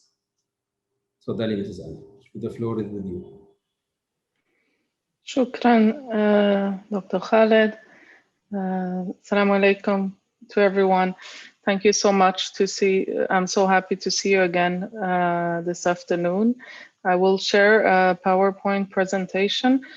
However, I think that we have already heard some points on the situation of children in conflict with the law and the vision and feedback from the community. I found that very interesting in the previous session. So I was asked to speak on international standards on children, and in particular alternatives for children in conflict with the law. Can you see the presentation? Yes. Okay, great. Thank you. It's a short presentation, and I've actually used something that I presented, as we mentioned yesterday, in 2015 when we started working together. And in the meantime, of course, Bahrain has made large, important progress, and we have been pleased to hear about the adoption of the new law on children in conflict with the law and their integration. And we will be very happy to hear more about the content of the final law, which we are looking forward to also supporting you in the implementation of this, working with all the colleagues from the judiciary and other parts of the criminal justice and protection system. So I will go quickly through some of the standards because I think we have a number of panelists today. I think the main principle to remember when we talk about children in conflict with the law or children who are accused of having committed offenses is that they are not only they don't only have special needs, but they have special rights. All the countries around the world, except for one, have ratified the Convention on the Rights of the Child, and that provides specific rights to children in conflict with the law. The UN Convention on the Rights of the Child, in particular in Article 37, provides that arrest, detention, or imprisonment of children can only be used as a last resort and for the shortest appropriate time. So when we talk about children, alternatives are really actually the rule. We should look at reintegration and rehabilitation of children as the first principle, and detention should only be used in very specific cases. That should be the last resort. We also have an obligation in the Convention on the Rights of the Child to give consideration to dealing with children. They were called at the time juvenile offenders, but they are children. So anyone under the age of 18 who is accused of committing a crime, so they should be treated, if possible, without resorting to a formal trial by a competent authority. Again, this is what we talked about yesterday, diversion, and diversion is very important for children and can be used in many cases. So you don't actually need to have contact with the criminal justice or juvenile justice system. The Beijing rules provide a lot of details on the types of measures that children could be subjected to if they have committed an offense. And it's important that there is a large variety of alternative measures available at all stages of proceedings. This will allow each child to be treated in an individual manner with a measure that is adapted to his or her particular needs, situation, and the offense that they have committed, that he or she would have committed. And of course, we already talked about the Tokyo rules yesterday, and it's important to note that in particular for children, any non-custodial measure should also requires the consent of the child. In a lot of cultures, we think that children do not necessarily have the capacity to make decisions, but at the same time, they are considered as having the capacity to decide to commit a crime or an offense. So they also have the obligation, the capacity to give their consent to a non-custodial measure. So it's not that the parents will make that decision for them. They themselves need to have that right.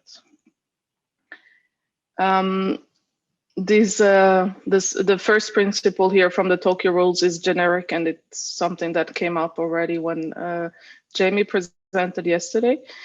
So the fact that police, prosecution, and other agencies should have the power to discharge an offender. So this also applies to children.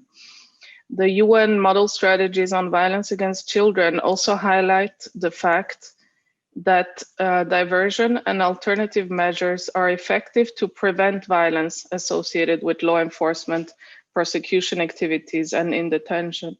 We know that children in contact with both police and in detention, police detention or imprisoned, are at higher risk of violence, and ending all forms of violence against children is target of the SDGs that all member states of the UN has agreed to.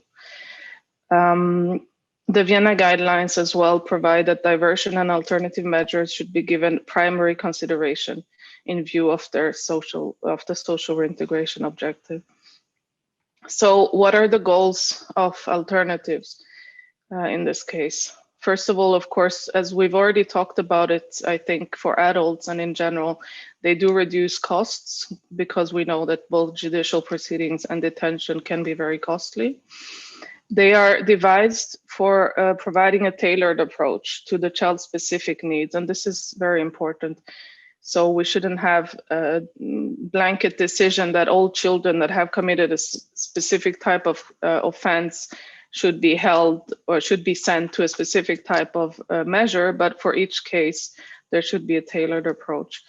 They promote, of course, stronger links to the community. We've heard about this before, but they also encourage accountability and responsibility. I think it's important that we understand that the measures without being all kinds of measures can really make the child understand and take responsibility for the harm they might have caused. It could, in some cases, they can also provide compensation to the harm for the child, of course, promote reconciliation, reintegration, and they can also have an impact on recidivism. We heard about this before. And when it comes to children and young people, even young adults, there is a lot of research on the fact that many young people commit only one offense. They do not reoffend.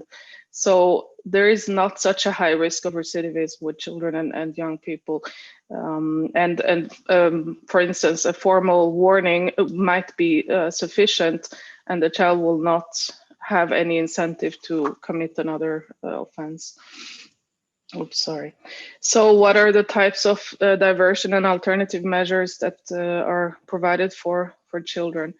Of course, formal and informal warnings, counseling orders, restorative justice orders, so orders to go, well, it's an order, but it's something, of course, that the child will have to consent to go through a restorative justice process. Similar orders like the ones we've heard about yesterday, such as exclusion orders, prohibited activity, curfew, and electronic tagging. Educational responses, of course, this is key for children. Education, either because the child has not received, has not had access to the education that they might have needed previously, or because they may have special needs that come out from the process. Sending them through an educational system is very important. And for instance, in the French juvenile justice system, the people that work with children are actually called educators, so they're not probation officers. Supervision orders is another possible measure. There are a number of types of diversion, and additional types of diversion and alternative measures include daytime reporting center. So a child has to go and report and have activities during the day, but they stay at home, of course. Probation orders, open facilities where a number of activities can take care, but again, a child doesn't sleep there. Fostering, short-term fostering orders can sometimes happen because the child needs to be removed from their family setting. And of course, discharging a child without conviction. Some of the basic requirements, they were already mentioned by me and by others before. I think in particular for children, the selection of the measure should be based on an individual assessment of the nature and gravity of the offense, but also on the personality background of the child. Often before taking any decision, there is a request to a social worker or another service to do a full assessment of the situation of the child. I already mentioned the issue of consent.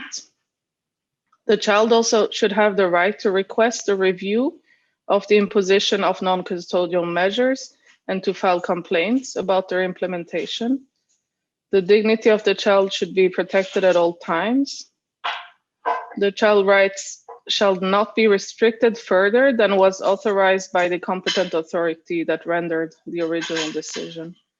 And importantly, also for children, is a heightened need to respect the right to privacy, as well as the right to privacy of their family, and personal records should be, of course, kept confidential. I have quickly some examples. They might be a little bit dated, but we have in Germany, the public prosecutor can dispense the prosecution of a child without the judge's consent in certain conditions. This is called non-intervention. The prosecutor can also dismiss the proceedings where a so-called educative measure has already been taken. At the next step, the prosecutor can also suggest, of course, to the judge to apply an alternative measure, which after successful completion allows for discontinuance of proceedings by the prosecutor. And in cases when the child has already been indicted by the public prosecutor, the judge may discontinue the proceedings and directly apply an alternative measure, which again terminates the proceedings. We have another case. This is Moldova in Eastern Europe, where they are implementing a concept of probation that covers 3 aspects of juvenile justice. Pre-sentence probation, which consists of the writing up of social inquiries. So that's what I just mentioned, pre-sentence probation reports, together with initial assistance and counseling. Sentence probation and post-sentence probation, which will support social reintegration after release. And just a third example, which is very well known because it has been implemented for many years in the Netherlands. So the HALT system, which is a diversion system where a large proportion of non-violent juvenile offenders or children in conflict with the law are being sent from the police to the HALT service. And HALT can then engage them in various activities, community service, damage compensation. This means there will be no prosecution and no criminal record. They also have community service orders that can be decided by the judge. So this is not diversion, but alternative through unpaid work, training orders, or a combination of the 2. And those will then be supervised by the Child Protection Board, who basically are in charge by the court to supervise the alternatives. So that's it. I hope it was not too long, and thank you very much. Thank you very much, Anna. As usual, your presentation is very informative. A lot of information and a lot of case study you shared. It's very, very helpful. شكرا لأنا. الحقيقة هي تناولت في محاضرتها العديد من الأمور. بدأت بالحديث كما هو معتاد عن المعايير الدولية اللي بتغطي موضوع التدابير والعقوبات الخاصة بالأطفال. أكدت على مبدأ أن الاحتجاز أو تقييد الحرية أو سلبها هو الملجأ الأخير. أشارت إلى العديد من الضمانات التي يجب أن ألا ننساها وإحنا بنتحدث عن العقوبات والتدابير البديلة بشكل عام وبشكل خاص للطفل، سواء فيما يتعلق باحترام إرادته، حقه في المراجعة القضائية، واجب ألا تخل هذه العقوبات والتدابير البديلة بكرامته الإنسانية، الالتزام بالخصوصية وبما يتعلق بذكر هذه الجريمة في صحيفته الجنائية.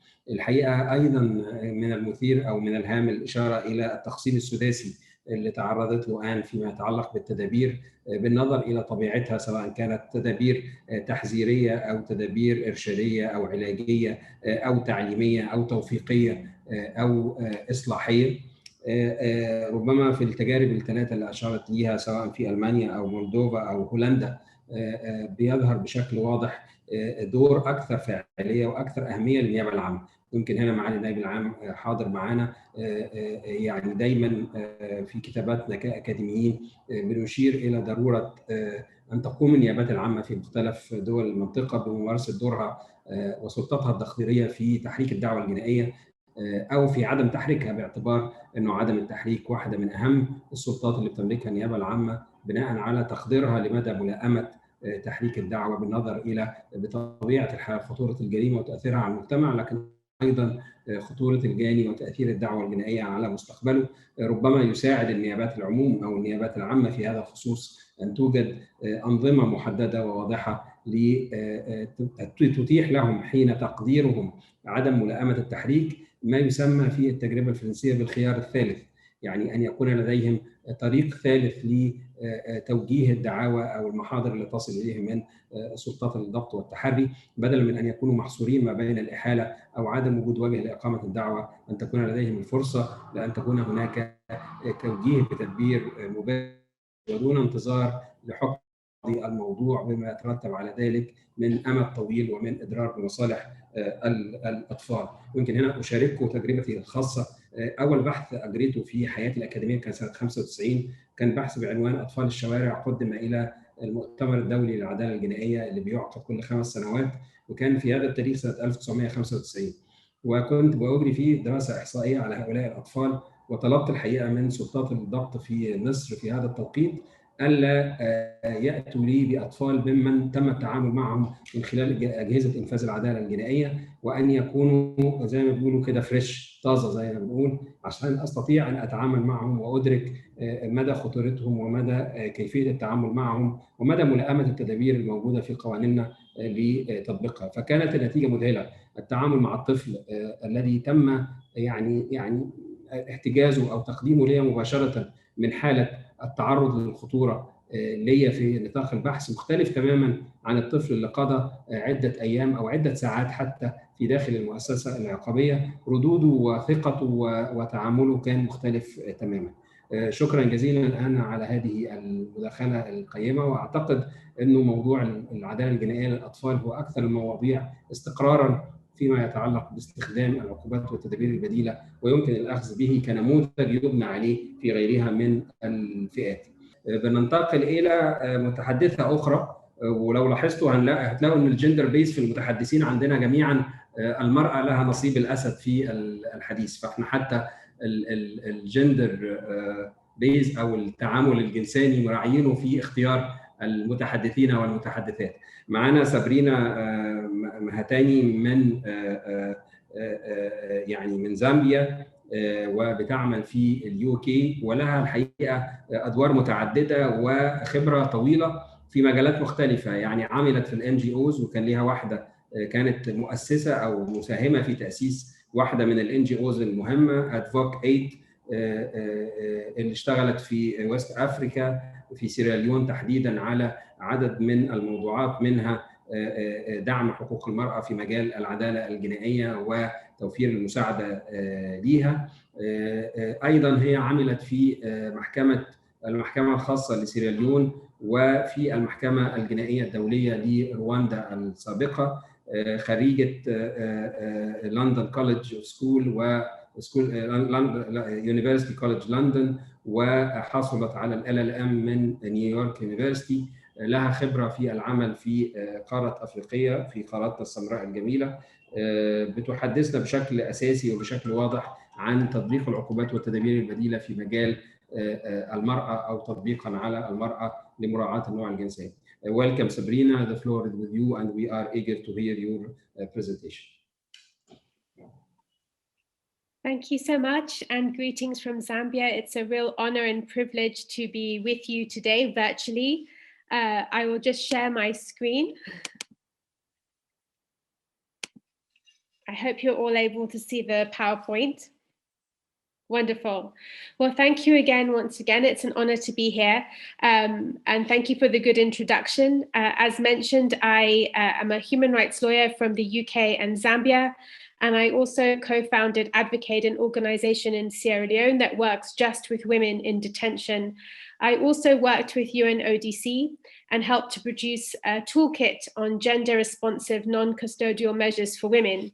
So today I'll be sharing some of that guidance from the toolkit, as well as our work from Sierra Leone. So firstly, the question I guess for us to ask is why we should consider non-custodial measures for women.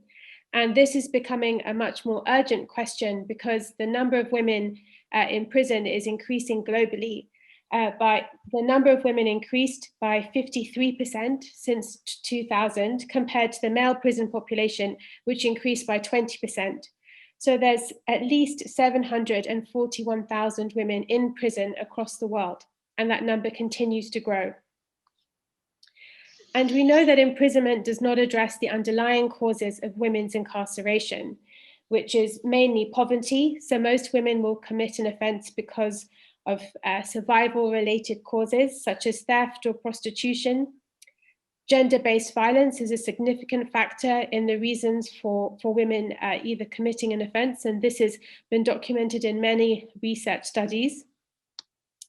And drug-related offences is also a big factor. So 35% of women are imprisoned globally for drug-related offences compared to 19% for men. And again, the factors of poverty, trauma, and abuse really are the factors behind women being involved in drug-related offences. And they're mostly involved in very low-level offences. They're not really the big players in the drug trade. And last year, my organization Advocate interviewed over 86% of women who are imprisoned in Sierra Leone. And we really found that these key factors were the main ones for women being imprisoned in Sierra Leone. So gender-based violence, poverty, and discriminatory laws. For example, 72% of women had suffered one form of abuse, either from a partner or a spouse before entering prison. And 34% had been arrested or detained for survival or economic petty crimes. And we know that imprisonment negatively impacts women and indeed society. Safety is a key concern. We know that women are more disproportionately affected in prison by sexual abuse and exploitation than male prisoners. Imprisonment can have a traumatic impact on children who are separated from their mothers. And at least 19,000 children are imprisoned globally with their main caregiver, which tends to be their mother. There are also lack of facilities across the world for women in prison. In Sierra Leone, we have 2 prisons for women, but even those prisons lack some of the necessary facilities that women may require, such as healthcare or facilities for children. Studies have shown that women's mental health significantly deteriorates in prison, and suicide and self-harm are also a concern. In Tunisia, 40% of women in prison interviewed had either harmed themselves or attempted suicide. And we know that stigma influences women in prison much more than men. Many women who are released from prison have challenges finding employment or are rejected by their families. But non-custodial measures have many benefits. They can reduce the social impact of imprisonment on women and indeed society. They can reduce the economic costs for governments. They are often much cheaper than imprisonment. They can reduce the prison population. And we know with the COVID pandemic that overcrowding is very hazardous. And studies have shown, and I will reflect on some of these later, that they also reduce reoffending rates. And non-custodial measures can better address the needs of women than imprisonment, particularly if gender-appropriate services are incorporated. And one of the challenges we see is that non-custodial measures are often implemented the same way for men and women, and they don't take into account the particular needs of women. And so really when designing programs, it's really important to be looking at the particular needs of women in that community. So I'll briefly go over some international standards, although I appreciate these have been talked about earlier on. Of course, the Tokyo rules 30 years ago encouraged states to use non-custodial measures and stated that pretrial detention should be a measure of last resort. And 10 years ago, we had the Bangkok rules, which provided a gender-responsive perspective on the standards for treatment of women prisoners and non-custodial measures. So Rule 57 states that gender-specific alternatives to imprisonment should be developed, so it gives this mandate to countries. Rule 58 provides that women should not be separated from their families and communities without due consideration to their background and family ties. So that rule is stating that alternatives should be preferred. Rule 60 states that appropriate resources should be made available to develop suitable alternatives, such as counseling, mental health support, or educational programs. And these should take into account the need to provide childcare or women-only services. And Rule 62 provides that substance abuse treatment programs in the community should be provided, and these should be gender sensitive and trauma-informed, and perhaps women-only. And my colleague who will speak later around drug offences may delve into this further. I'm going to briefly go over some gender-responsive alternatives to pretrial detention. A key one is firstly decriminalization or depenalization. So many women are arrested for petty offences, so minor offences or low-level drug crimes, and many countries have moved to decriminalize them. So recently this happened in Malawi when the High Court held that the petty offence of being a rogue or a vagabond was unconstitutional.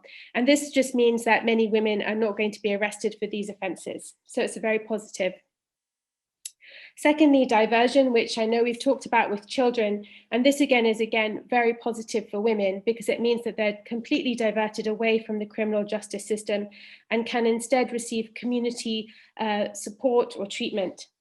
In the UK, women's centres work with the police and they help to divert women arrested for low-level offences, and they divert them to relevant treatment programmes. And studies have found that the reoffending rate was 30%. Sorry, I think I'll speak more slowly. And a study found that the reoffending rate was 30% compared to 35% for a group of similar women who did not receive such support. So these women's centres are a good practice example. But even for more low-income countries like Sierra Leone, diversion is something that can be put into practice. So in Sierra Leone, we see many women who are arrested for owing money, particularly market women who are working in the informal economy. But because of years of work and building up trust and relationships with the police will refer these debt cases to Advocate, and our paralegals will help to mediate them to make sure the women can have a payback plan, which is much more positive instead of them being in prison.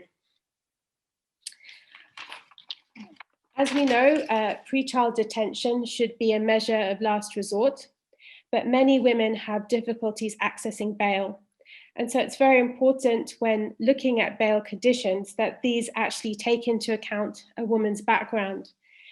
For example, she may not be able to report to the court if she has a childcare obligation.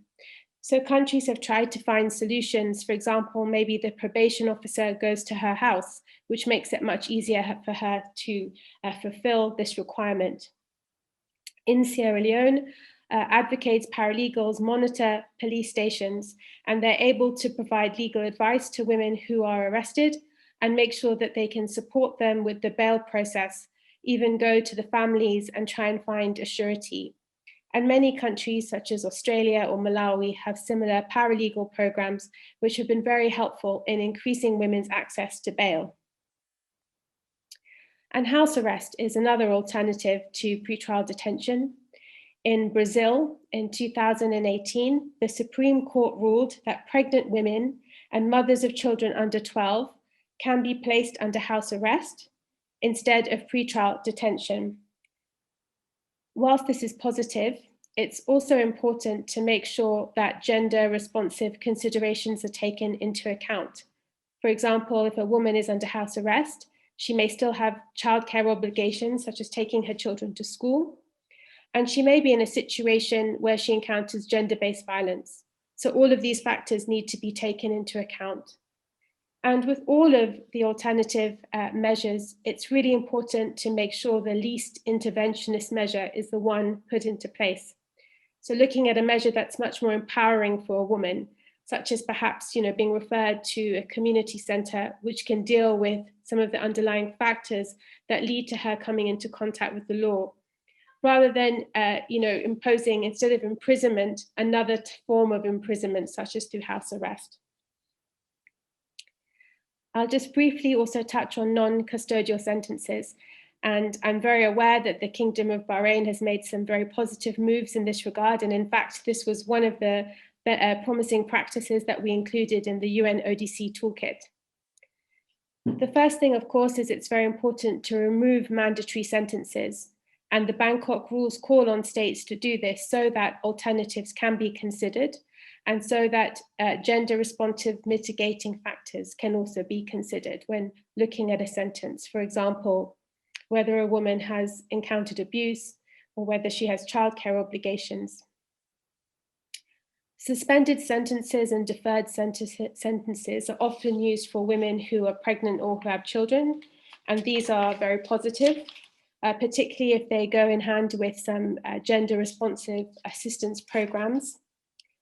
Deferred sentences are preferable because it means that a woman can avoid having a criminal record. And we see many countries use these from South Africa to Russia to Georgia. A community-based treatment order is where a woman can, instead of receiving imprisonment, can actually receive treatment in the community. And a good example is in the US with Justice Home, where instead of going to prison, women can remain at home with their families and get individualized support from a caseworker and access drug treatment, mental health services, and parenting and life skills.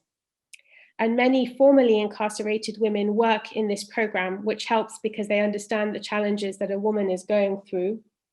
It's less expensive than imprisonment, and results have shown that this sort of program greatly reduces recidivism rates.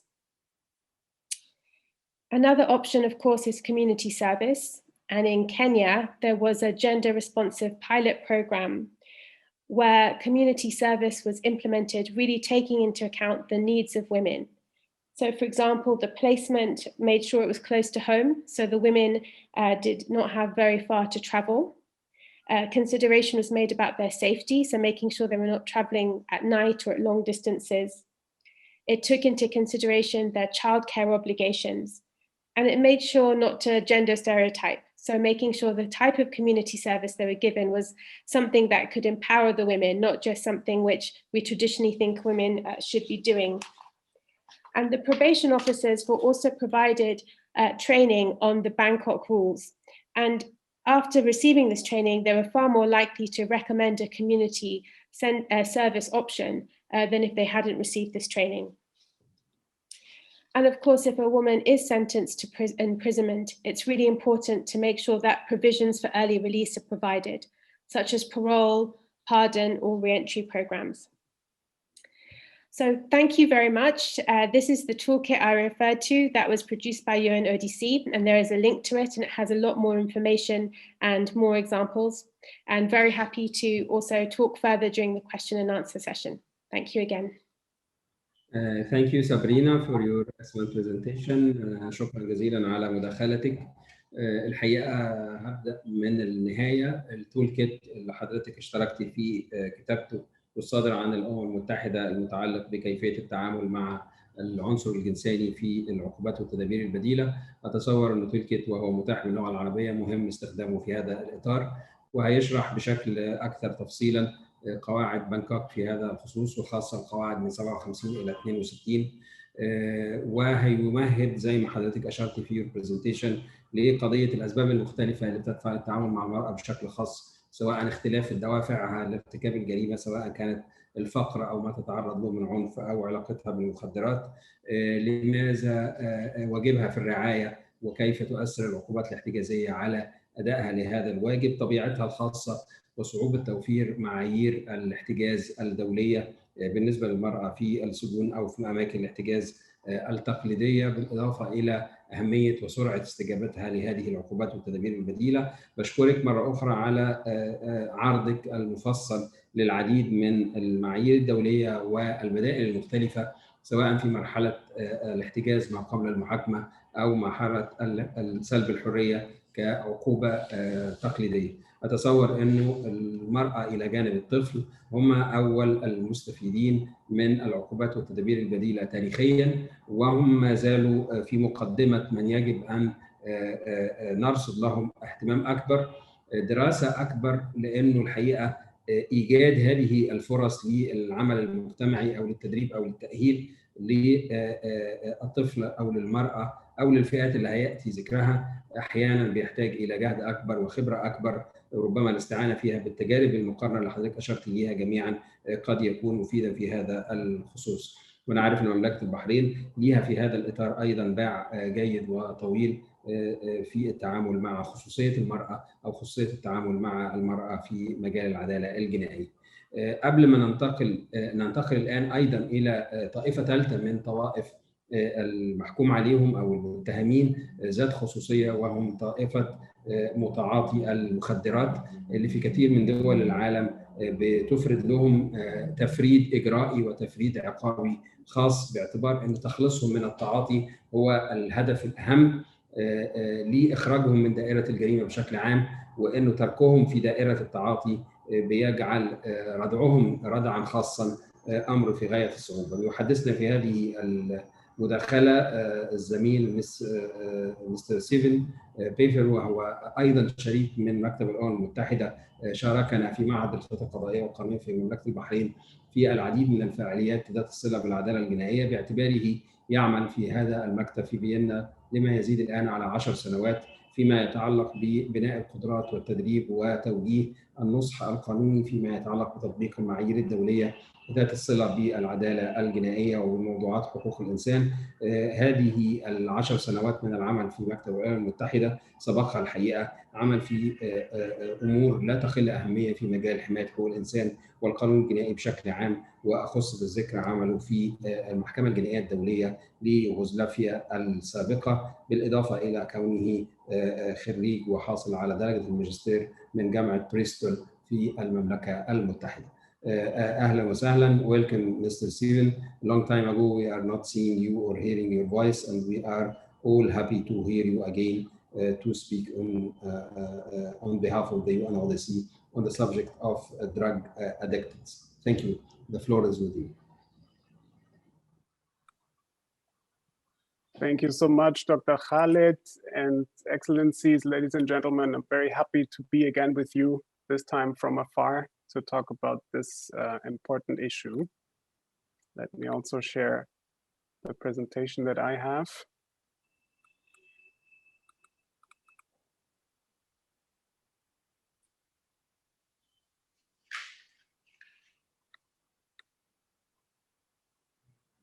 Sorry.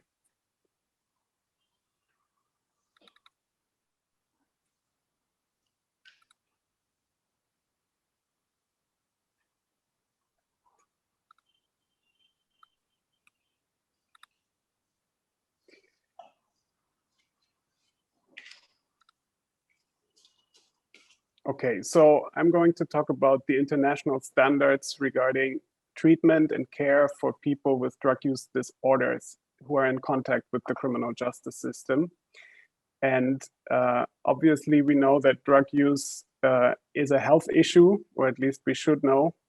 And there are many ways in which this group of people can come in contact with the criminal justice system, either because criminal laws are such that they actually criminalize the use of drugs themselves, which they should not because it's a health disorder, or because those people related to their addiction or dependency commit criminal offenses that are not per se drug offenses like theft, or because they come in contact with the criminal justice system for more serious offenses. I will limit myself to the international standards because we will have the pleasure to hear about some specific country examples from another colleague. So what I want to focus on is different sets of international instruments that are important to consider and that share one common denominator when it comes to people with drug use disorders. The first set of those standards or instruments are the International Drug Control Conventions, which deal mainly with measures that states should take to limit the use of narcotics and psychotropics to scientific and medical purposes. And part of this is using the criminal law. Another part of this is using health and preventive measures, as well as administrative measures on control. The second set of instruments comes from international human rights law, which includes instruments like the International Covenants on Political, Civil and Political Rights, or the Covenant on Economic and Social and Cultural Rights, which most countries have ratified, including, on the one hand, the right to health and other issues, as well as important when we are talking about the criminal justice context, rights relating to personal liberty and fair trial.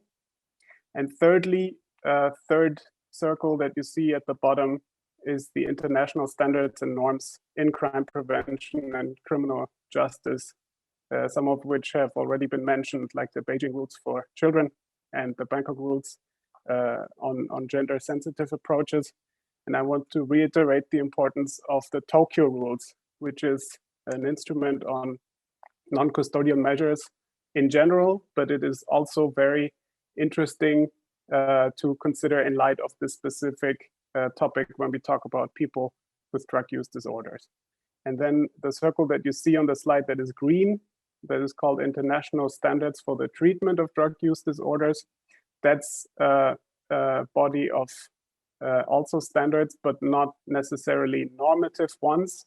It's based on evidence, on good practices, and it's something that has been developed by the World Health Organization and by our office, based on evidence and consequently subject to change. And that's about how treatment should be implemented for people who have drug use disorders. And that comes into play when we're talking about how to implement treatment programs that might be available as part of alternatives to imprisonment or as part of any community-based health treatment that is available for any drug user.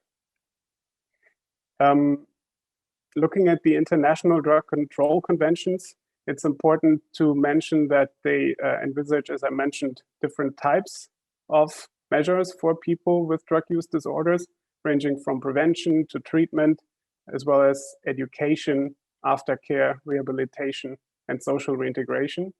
And it's important when we're talking about alternatives to realize that the conventions specifically allow for those measures to be applied as an alternative, either to conviction or to punishment altogether.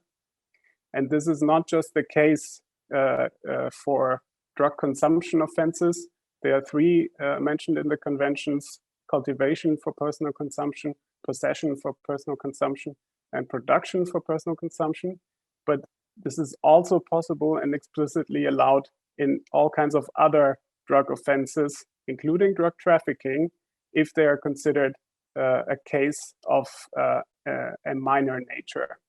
And that is something obviously for the judicial authority to determine. Looking at the second body of law, international human rights law, I already mentioned the right to health, the right to personal liberty and security, fair trial and due process rights, but also another important right to consider is the right to be free from torture and from cruel, inhumane, and degrading treatment. And in that regard, it's important to mention that it's an explicit requirement that no one should be subjected against their will to medical or scientific experimentation, which is a point we will come back to.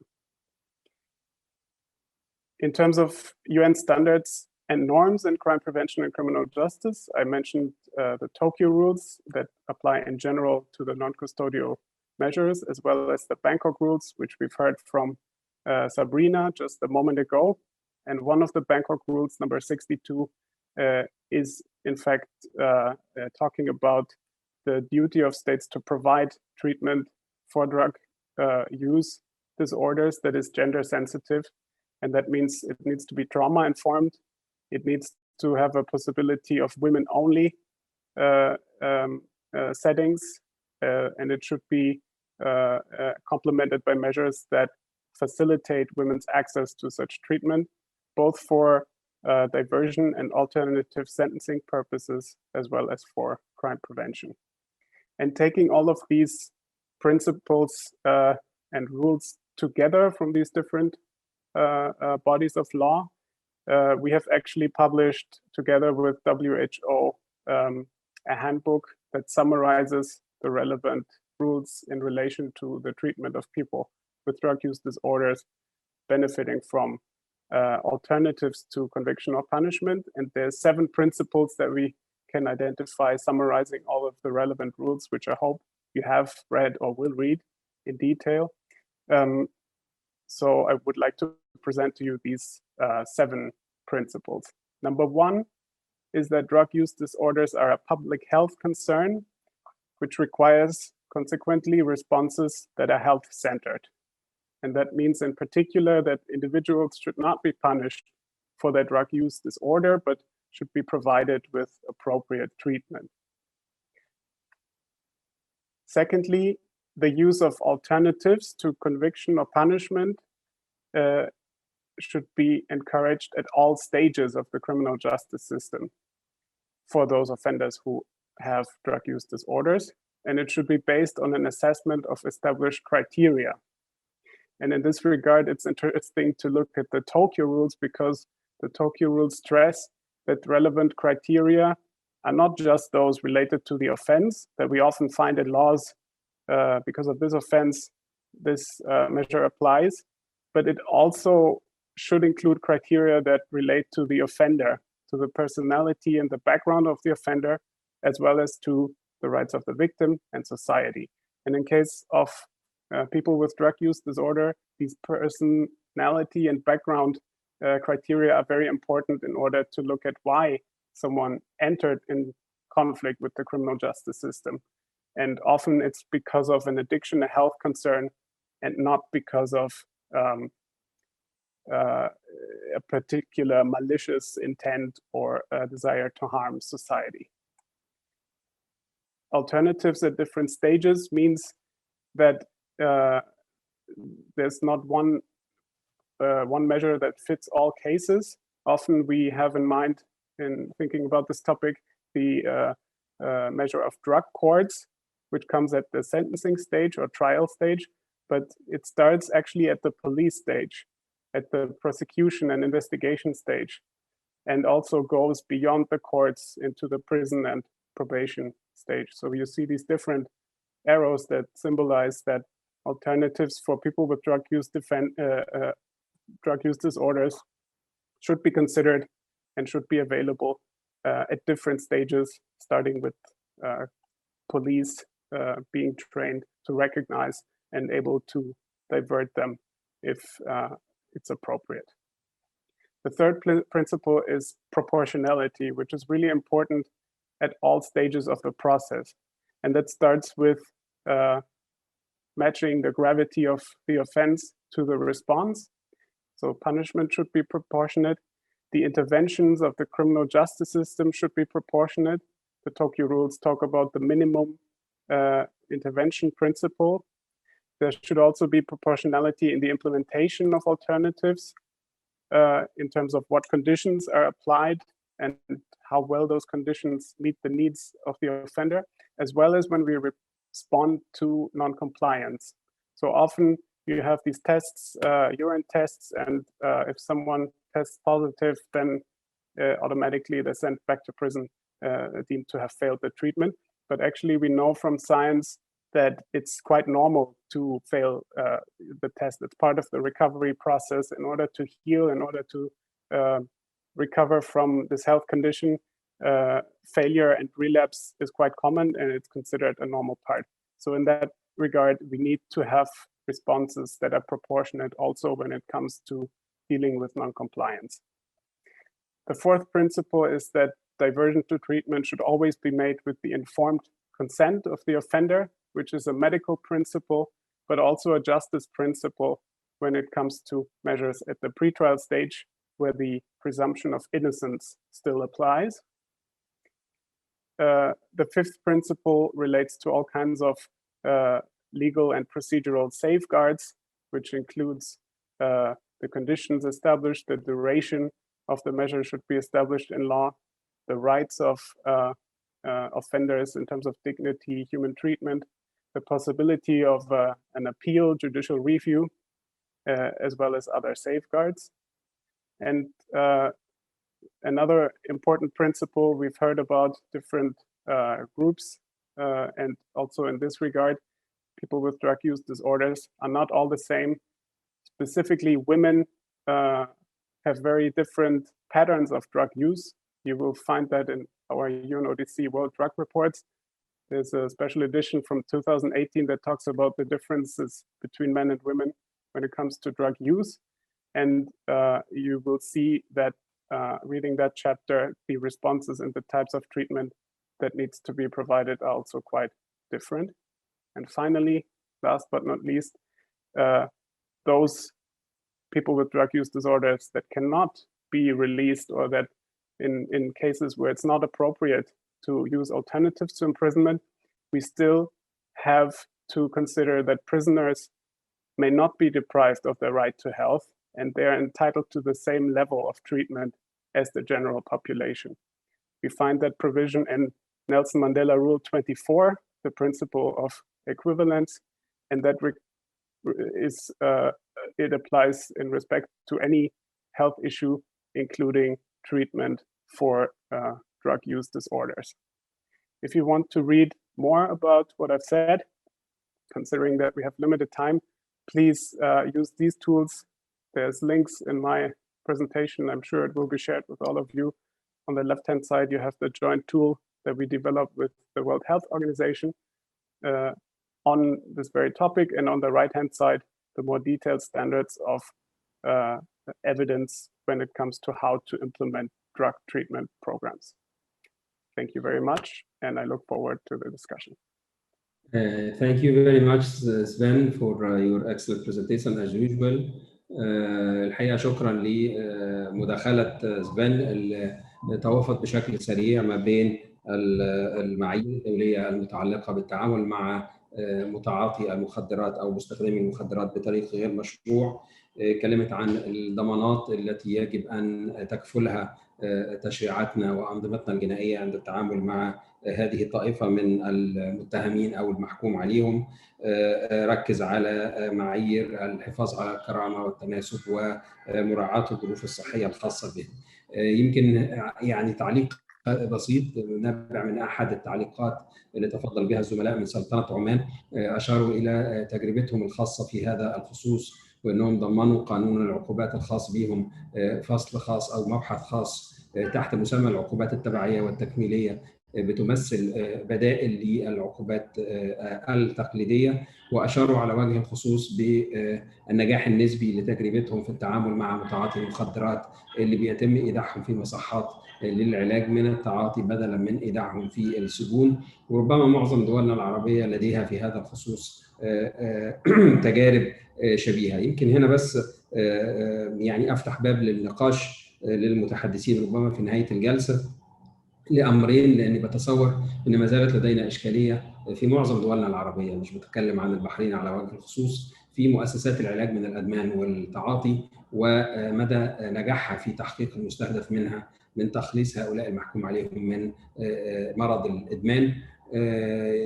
أنا كنت شاهد على تجربة طويلة في مصر تحت مسمى صندوق علاج مكافحة وعلاج التعاطي والإدمان، وكان دوره الرئيسي في نشر هذا النوع من أنواع المؤسسات. للأسف وجودها داخل مؤسسات العلاج النفسي ربما في أوقات كثيرة بيعمل نوع من أنواع الرفض المجتمعي من المتهمين للخضوع لها وبيسيء إلى معدلات النجاح. صدمني يمكن، وهنا هسأل بقى الزميل حاتم وسفن، البيان المشترك اللي صدر في يوليو من العام الماضي من الدكتورة غدوالي بصفتها رئيس مكتب الأمم المتحدة المعني بالمخدرات، إلى جانب رئيس منظمة الصحة العالمية، إلى جانب رئيس المجلس القومي لحقوق المجلس الدولي لحقوق الإنسان، إلى جانب مفوضية، أشاروا كده في عبارة باراجراف كان خطير جدا بمناسبة كوفيد-19، ونصحوا بعدم إخضاع أو إغلاق حتى هذه الدور الخاصة بالعلاج من التعاطي لأنها لم تنجح أو لم يوجد دليل علمي على نجاحها في تحقيق المستهدف منه. يعني ده خارج السياق، خارج الإطار، لكن في النهاية لا شك أن متعاطي المخدرات من المؤكد أنه العقوبات التقليدية لا تصلح للتعامل معهم، وبالتالي يجب البحث عن بديل. هل فقط البديل هو خضوعهم للبرنامج العلاجي ولا في بدائل أخرى؟ ربما هذا ما سوف يعني دراسات مستقبلية أو ندوات مستقبلية تتعامل معه. إذا كنا تحدثنا عن التجربة بشكل مطلق من منظور المعايير الدولية، وإن سفن أكد في الدوائر الأولى اللي عرضها في البرزنتيشن بتاعته أن هناك تقاطع دائما ما بين كل المواثيق الدولية في كل الموضوعات المعنية بالعدالة الجنائية. نستمع إلى المتحدث الأخير اللي هيكلمنا عن أيضا مرة أخرى، ودي المرة الثالثة اللي بنسمعه، مستر دانيال من فرنسا، عن تطبيق الفرنسي للتعامل مع مدمني المخدرات أو متعاطي المخدرات ونجاح برنامج العقوبات البديلة أو العقوبات التأهيلية أو العلاجية في التعامل معه. Lord with you, Daniel. Okay, thank you.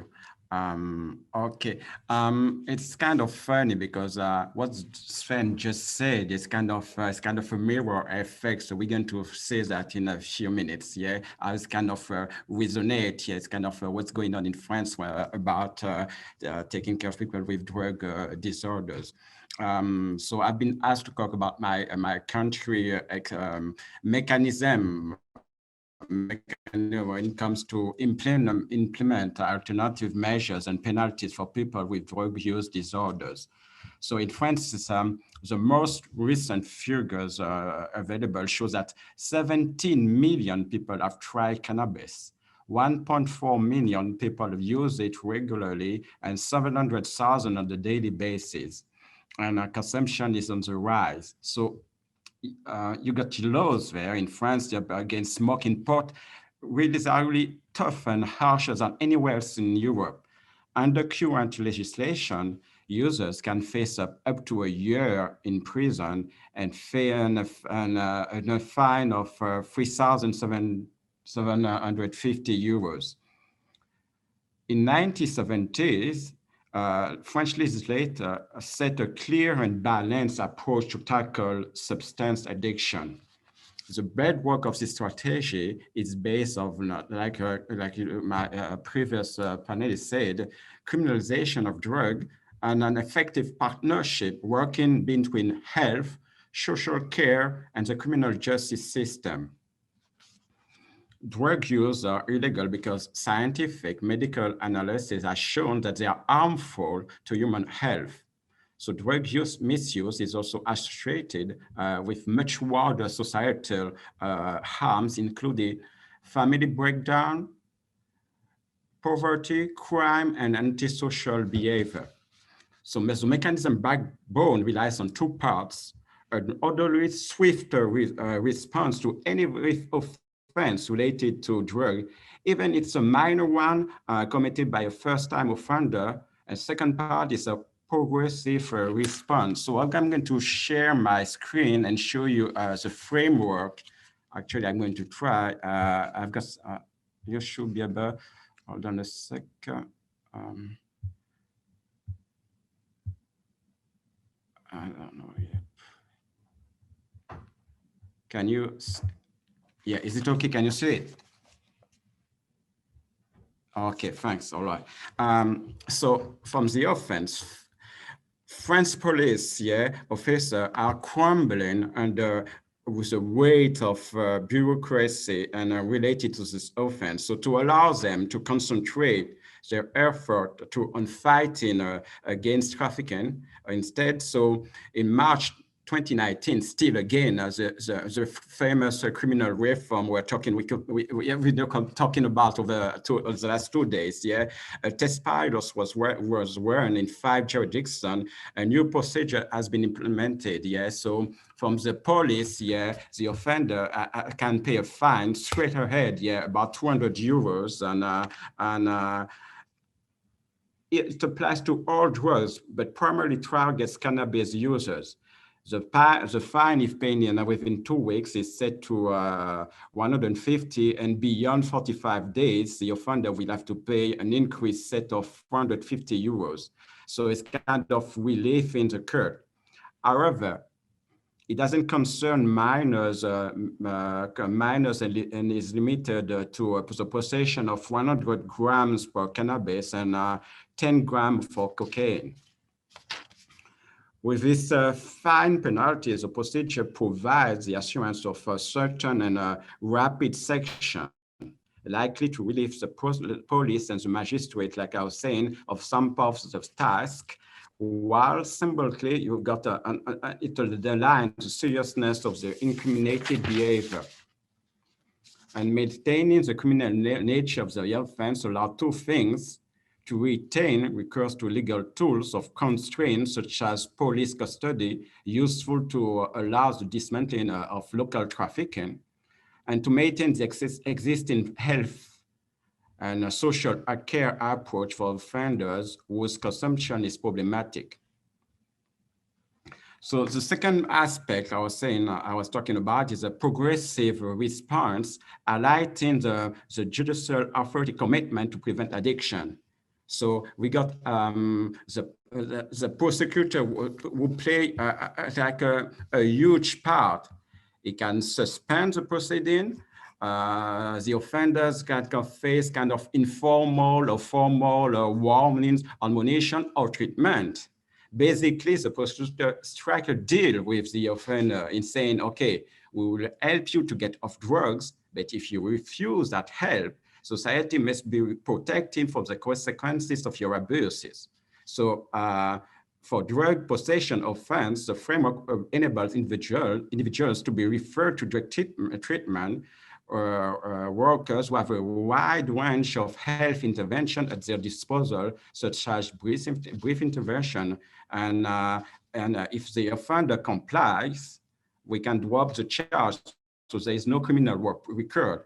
So if it doesn't comply, back to the prosecutor, and the offender can send to court. So this is a kind of like exactly what Sven was talking about previously in this presentation. And in that case, first-time offenders with drug problems will not be prosecuted for a fine or prison sentence, but an alternative sentence without a permanent record. So we got various defenses on providing a comprehensive approach for rehabilitation of the offenders. Kind of, we got also a drug court, problem-solving court, where judge oversee progress in the treatment enough through court-based reviews. This means that the judiciary taking a central role in supporting the offender to turn their life around. So alongside the punitive section, the cumulative system should consider as well a health-based rehabilitative intervention to address the drivers behind the crime and help prevent further substance misuse or offending.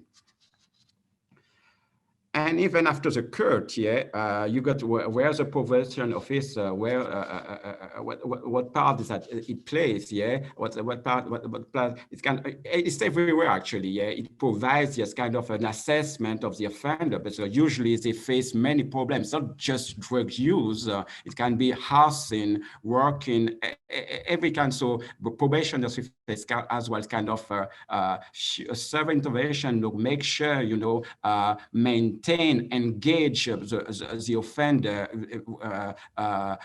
to get so this well-being and get better and move away from the criminal justice, but tackling the health issue. So those who are going from the criminal justice needs adequate response to treatment, and it's proven it reduces reoffending. It's a short presentation, and this is what I want to say. I could say about it, and I hope the French accent wasn't too challenging. Thanks to you. Yeah, thank you very much, Daniel.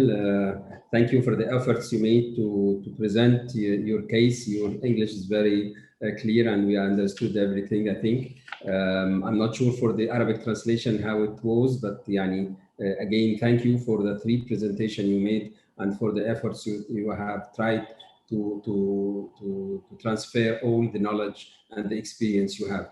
شكرا جزيلا لدانيال على المداخلة الثالثة. واسمحوا لي بس التعليق صغير على ما يتعلق بموضوع المخدرات ومتعاطيهم. الحقيقة إذا كان في مجال الفئات الخاصة المرأة والطفل قبول تطبيق العقوبات والتدابير البديلة مجتمعيا عليهم سهل، فدايما موضوع المخدرات ربما بيثير إشكاليات أكبر، لأن المجتمعات عادة بتمر بمراحل أو بموجات، موجة يتصاعد فيها الحديث عن خطورة المخدرات وضرورة مواجهتها بشكل حاسم وبشكل فاعل، وبالتالي بتتصاعد فيها الأصوات اللي بتتحدث عن ضرورة الارتفاع بمستوى العقوبات السالبة للحرية وتغليظها. ثم موجة أخرى بتتعامل مع مدمني المخدرات على أنهم مرضى ويجب التعامل معهم بما يسمح لهم بالخروج من هذه الدائرة. يمكن هذه الديلما بتوقعنا أحيانا في إشكاليات حتى قانونية ودستورية، حينما تأتي القوانين الخاصة بالمخدرات فتحرم القاضي من وسيلة استخدام الظروف المخففة أو استخدام الإفراج الشرطي أو استخدام الإفراج بنص المدة وغيرها. الحقيقة موضوع المخدرات دايما بيحتاج إلى جهد أكبر في الدفاع عنه وفي توجيهه، مؤكد بالنسبة للمتعاطي المخدرات فقط وليس من يحرز المخدرات لأي سبب آخر. الأمر أكثر سهولة في تبريره وفي إقناع القائمين على السياسات بتنفيذه، لكن يظل إتاحة الفرصة الكاملة لمنظومة واضحة للانتقال فيها من مرحلة الضبط وانتهاء بمرحلة تطبيق هذه التدابير العلاجية ومتابعة تنفيذها والتأكد من فاعليتها أو إخضاعه لعقوبة مالية أو حتى عقوبة احتجازية، أمر بيحتاج إلى جهد كبير على المستوى القانوني، على المستوى الصحي أيضا بالتعامل مع المؤسسات الصحية في إتاحة الفرصة لوسائل العلاج من التعاطي في هذا الخصوص. بشكر جميع المتحدثين. دكتور خالد، بس لو تسمح لي قبل ما نعدي نقطة المخدرات لأهميتها، طبعا أنا بنضم لك في تقديم الشكر لدانيال ولكافة المتحدثين في الحقيقة، ولكن خاصة في موضوع المخدرات وعلاقته الوثيقة أو كونه أحد أهم مناحي التي يمكن أن تطبق فيها التدابير والعلاقات والتدابير والعقوبات البديلة، لأننا كما تعلم وباعتبار أننا المنظمة الحاضنة لاتفاقيات المخدرات، اتفاقية الأمم المتحدة لمكافحة المخدرات الثلاث، ننظر دائما على طرح بديل العلاج وإعادة التأهيل كأحد أهم بدائل العقوبة، بالذات في حالة الجرم الأول.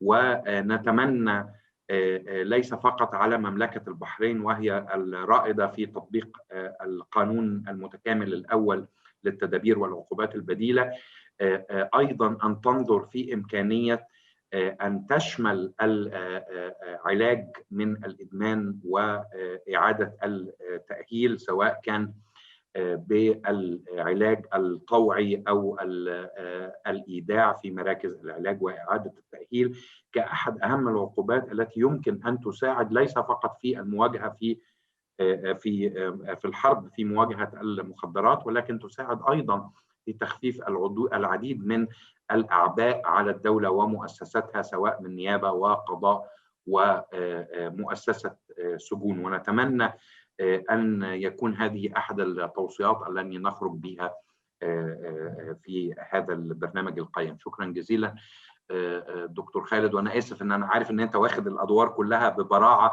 ولكن يعني عندما تعلق الموضوع بالمخدرات وبحكم كنا مكتب المعني بالمخدرات قبل أن نعني بالجريمة والعدالة الجنائية، أردت أن أؤكد على ما ذكره دانيال، وأن أطلب أن يتم تضمين هذا في التوصيات، الاهتمام بالعلاج وإعادة التأهيل كأحد العقوبات البديلة.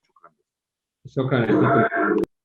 كل الأدوار مفتوحة ليك يا فندم. نحاول إن احنا نجتهد في ربط المعلومات ببعض.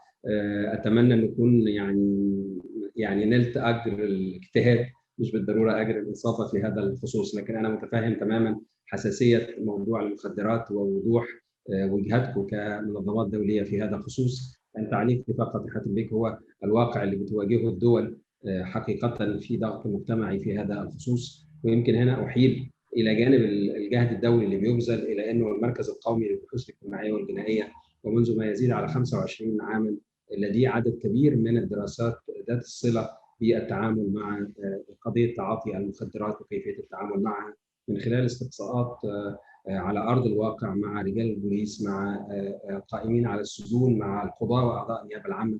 ربما تبرز بشكل كبير التحديات اللي بيواجهها أجهزة إنفاذ العدالة في التعامل مع هذا النوع من الجرائم. معالي النائب العام يريد أن يأخذ الكلمة، فيسعدنا أن احنا نستمع إليه، وأعتقد أن احنا لن نستطيع أن احنا نجري الختام التقليدي اللي بيتضمن توصيات، عدد ضخم جدا من التوصيات أسفرت عنها مداخلات الجميع في الجلسات الأربعة. فنستمع بداية إلى معالي النائب في تعليقاته، ونحاول أن الختام بعض الملاحظات. تفضل. أنا عندي يعني بعض الردود أو بعض الملاحظات، وعندي كلمة أخيرة أيضا أريد أوجهها للأخوة حاضرين الندوة. أولا موضوع اللي تكلمنا عليه سابقا على موضوع إحصائية وهل فيه ردع عام أو ردع خاص. الردع العام متفقين عليه تماما، أما الردع الخاص يعني من خلال الإحصائيات الموجودة منذ تفعيل القانون 2018 و2019 و20 وجزء من 21، مجموع المحكومين المستفيدين من هذا القانون 3098. من دخل السجن أثناء التنفيذ بسبب إلغاء العقوبة البديلة، بمعنى أنه ارتكب جريمة أو أنه لم يلتزم بالعقوبات البديلة، كان 333. يعني نتكلم على أقل من 10%. معظمهم أو نصهم تقريبا لم يلتزم بالعقوبات البديلة. فلكن من عاد للجريمة الأخرى تتكلم على تقريبا 4.5% إلى 5%، وهي نسبة جيدة لكن نأمل تطويرها. أيضا أذكر على موضوع، في سؤال على موضوع هل يجوز تطبيق أكثر من عقوبة بديلة على ذات المحكوم، وهل تم عقد اتفاقيات مع الجهات الحكومية. بينا أمس في أن تم عقد اجتماعات مع الجهات العامة والمجتمع المدني للمساهمة في تقديم أعمال خدمة المجتمع وبرامج التأهيل والتدريب، على الرغم من عدم إبرام مذكرات تفاهم مع تلك الجهات، إلا أنها تقدمت بالعديد من الأعمال والبرامج. أما فيما يتعلق بتحديد مكان العمل فهو قانونا، أساس القانون، فهو من اختصاص النيابة العامة. أما القاضي هو يستبدل العقوبة بالتحديد مثلا عقوبة العمل في خدمة المجتمع، والنيابة هي التي تحدد من خلال العمل وفقا للقرار الصادر من معالي وزير العدل بشأن أماكن العمل. نقطة أخرى وأخيرة قبل كلمة الختام، يعني تكلم بالذات المتحدث الأخير على موضوع السيد دانيال على موضوع المخدرات، وتكلمت أيضا عن من سبقه بذلك كذلك أيضا عن موضوع المخدرات. بس نحب نبين إن هل ممكن هذا إدماج العقوبات البديلة مع مدمن من هو متهم بالمخدرات. احنا بس حبينا نبين القانون العقوبات عندنا، او قانون المخدرات تحديدا في البحرين، انه اجاز للمحكمه بدلا من توقيع عقوبه الحبس ان تامر بايداع من يثبت ادمانه تعاطي المواد المخدره او المؤثرات العقليه احدى المصحات التي تنشئ لهذا الغرض او معالجته في احدى المستشفيات. ايضا لا تقام الدعوى الجنائيه على من يتقدم الى لجنه الاشراف والرعايه من تعاطي المواد المخدره او المؤثرات العقليه من تلقاء نفس العلاج، او بطلب من زوجه او احد اقاربه حتى الدرجه الرابعه، على ان يوضع تحت الملاحظه. وهذه يعني مرت علي عده حالات يتم مخاطبه النيابه العامه او النائب العام تحديدا في من اب يشكو ان ابن مدمن مخدرات يتم التعامل معه بايداع مصحه للعلاج ولا تحرك الدعوه الجنائيه في حقه. ايضا يجوز المحكمه ان تحكم على من سبق الحكم عليه في احد الجرائم المنصوص عليها في هذا القانون، بالاضافه للعقوبه المقرره باحد التدابير: الايداع في احد المؤسسات التدريب المهني او في مصحه منزليه على السنه، تحديد مكان الاقامه، منع الاقامه، الالتزام بالاقامه في موضع معين، حظر الارتياد، الحرمان من ممارسه مهنه معينه، او اذا كان اجنبي يبعد من مملكه البحرين. هذه يمكن النقاط اللي حبيت بس الخصها من خلال مداخلات الزملاء اللي تكلموا فيها. واللي كلمه اخيره متى ما شئت يا دكتور، رايت الوقت مناسب راح اتكلم فيه ان شاء الله. شكرا جزيلا مع النائب على استكمال الايضاحات. شكرا على الحرص على عرض الإحصاءات المتاحة بشكل سريع لطمأنة الجميع الحضور على الأثر الإيجابي لقضية تطبيق التدابير والعقوبات البديلة. أذكركم أيضا بأنه هذه الندوة بكورة لمجموعة ندوات نتعاون فيها جميعا مع الزملاء في جميع دول مجلس التعاون وفي غيرها من الدول العربية بمعونة من مكتب الأمم المتحدة في كل موضوعات العدالة الجنائية. وأتصور أن معالي النائب العام دائما بيدعمنا في هذا الخصوص، فنتمنى أن يكون دائما معنا مشاركا أو راعيا أو مقترحا أو مرشحا لمن يرى مناسبة أن يقوم بهذا الدور. وأنا أعلم أنه لديه أكثر من قبعة في هذا الخصوص، سواء من خلال جمعية النواب العموم العرب أو من خلال حتى الاتحاد الدولي للنواب العموم. ربما نستطيع أن احنا هذه المبادرة فرص نجاح أكبر بمشاركة أكثر فاعلية. الأمر الثالث والأخير من الناحية اللوجستية، بعتذر باسم زملائي في المعهد وباسمي أنا شخصيا عن أي تقصير يكون قد تم في هذه الندوة سواء في إعدادها أو في عرضها. بعتذر للمشاركين إذا كان في أي يعني سقطات أو هنات فيما يتعلق بالترجمة. اعذرونا، العمل من خلال هذه الوسائل الافتراضية أتاح لنا بطبيعة الحال أن احنا نتواصل مع عدد ضخم جدا من المتحدثين كان يصعب أن احنا نحققه لو بنعملها على أرض مملكة البحرين فقط، لكن أيضا بيضع علينا عبء تنظيمي كبير وعلى السادة المترجمين. بشكر باسم معالي النائب وباسم معالي الوزير بعد إذن حضراتهم وباسم المعهد الدراسات القضائية جميع من ساهم في عرض مداخلاته في هذه الندوة. أنا عارف أن الوقت كان ضيق عليهم جميعا، وأن كل منهم على حدة لديه كم كبير من المعلومات يستطيع أن هو يعرضه. بشكر حاتم فؤاد ومكتب الأمم المتحدة بدون ألقاب حاتم باعتبارك أخ وصديق عزيز، وبشكر بطبيعة الحال السفارة الفرنسية وجميع السادة المتحدثين فردا فردا. الكلمة الأخيرة لك معالي النائب لختام هذه الندوة. بنعتذر عن الإطالة، حاولت قدر المستطاع أن احنا نضبط الوقت. شكرا جزيلا.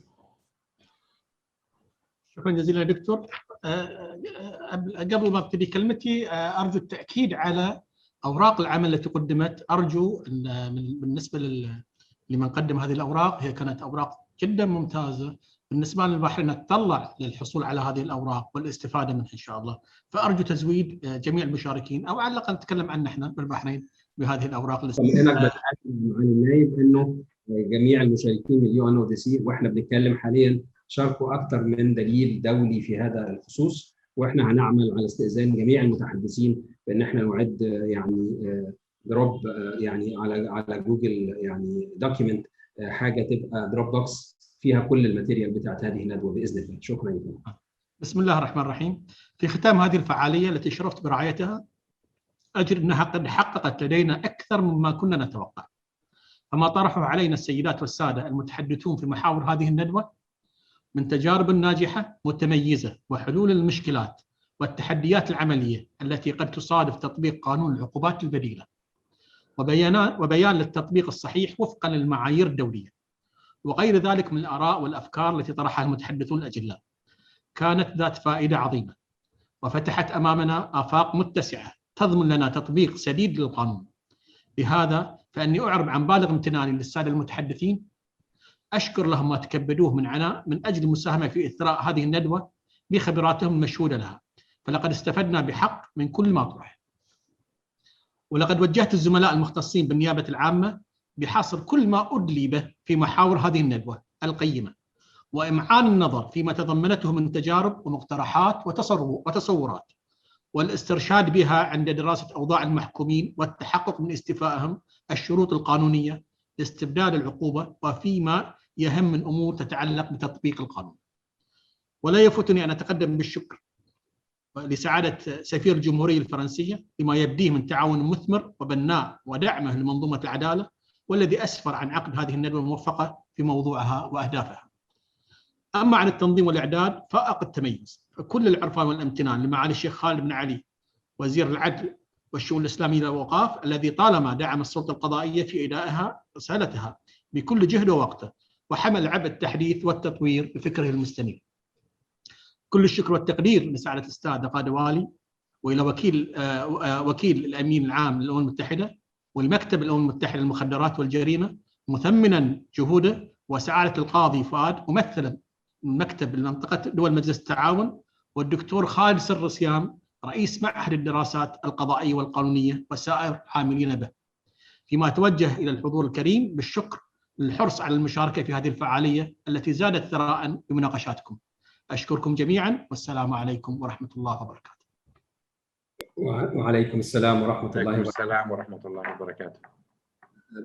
قاضي حاتم عايز حاجة أخيرة دايما يا معالي النائب لو تأذن له يعني حضرتك. الكلمة الأخيرة لكن ختامها مسك يا دكتور. لا عفو يا فندم. لا احنا نعتبر يا فندم ان الختام طبعا تم، لانه يشرفنا انه نسمع الكلمة الأخيرة ليك معالي النائب العام الأخ العزيز المستشار الدكتور علي البوعنين النائب العام، ليس فقط راعي هذا المؤتمر القيم، ولكن راعي العديد من الجهود المشتركة مع معهد الدراسات القضائية. لربنا سبحانه وتعالى ثم حضرتك والشيخ خالد الفضل الكبير في خروج هذه الفعاليات جميعها إلى النور.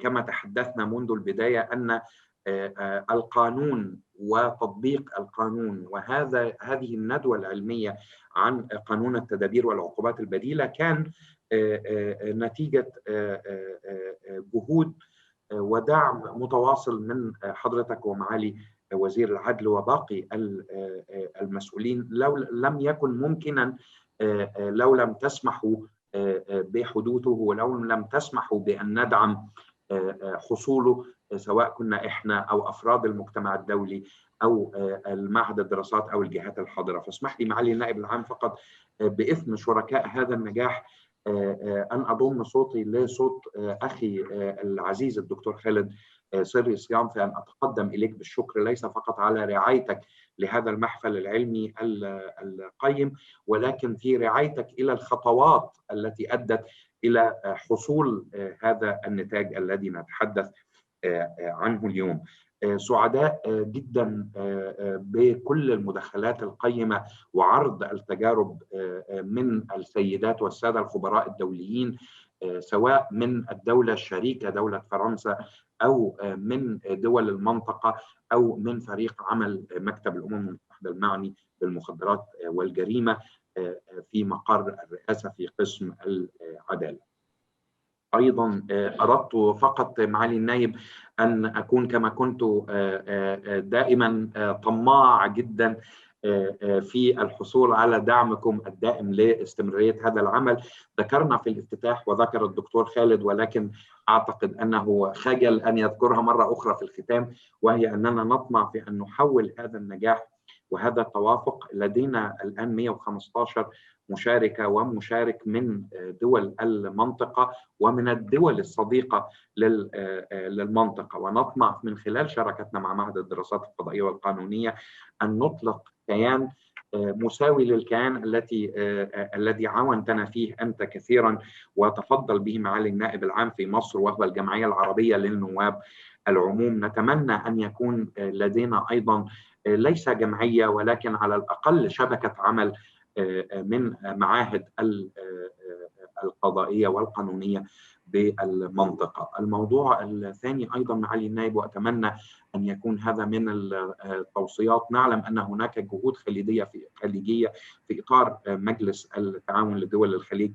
العربية بشأن القانون النموذجي للتدابير والعقوبات البديلة. نتمنى أن يكون هذا القانون أو هذه الجهود هي بكورة ما نستطيع أن نستضيفها من خلال شراكتنا مع مملكة البحرين ومن خلال هذا العمل. أنا آسف جدا معالي النائب ومعالي الشيخ خالد لو كنت دائما طماع، ولكن أنا طماح لمصلحة الدول التي أشرف بأن أعمل معها وأن أشرف بأن أمثلها، وأشرف أكثر كما أشرف اليوم بأن أعرض تجربتها ونماذجها على باقي دول العالم. مرة أخيرة شكرا جزيلا لمملكة البحرين، ليس فقط على استضافتها المحفل ولكن على جهودها التي هيأت لنا أن يكون لدينا محفل نعرض فيه هذه التجربة القيمة.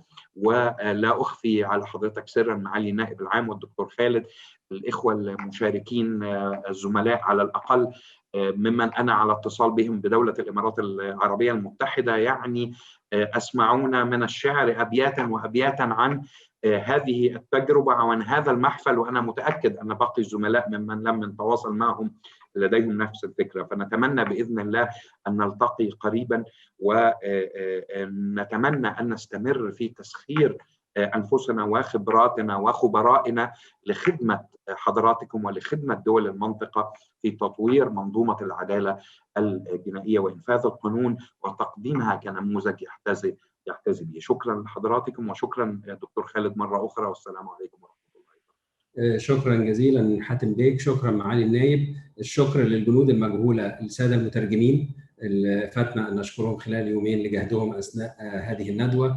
شكرا للزملاء من مكتب الأمم المتحدة في أبو ظبي وبالأخص كريم وكريم. شكرا لزملائي في المعهد وبالأخص مي وريم وسلاف بدون ألقاب، لكن الحقيقة كل هؤلاء بشكل مباشر عملوا حثيثا خلال الأيام الماضية وخلال هذين اليومين ولم يراهم أحد، فوجب شكرهم. وطبعا الشكر النهائي والأخير لجميع السادة الحضور من جميع الدول العربية 120 مشارك، واللي وصلنا في بعض الأحوال إلى في بعض الأحيان إلى 150 مشارك. شكرا لراعي هذا المحفل الكريم الدكتور علي بن فضل البوعينين النائب العام، الأخ الأكبر والصديق العزيز والداعم الدائم لأنشطة المعهد، فشكرا جزيلا لكل هذه الجهود.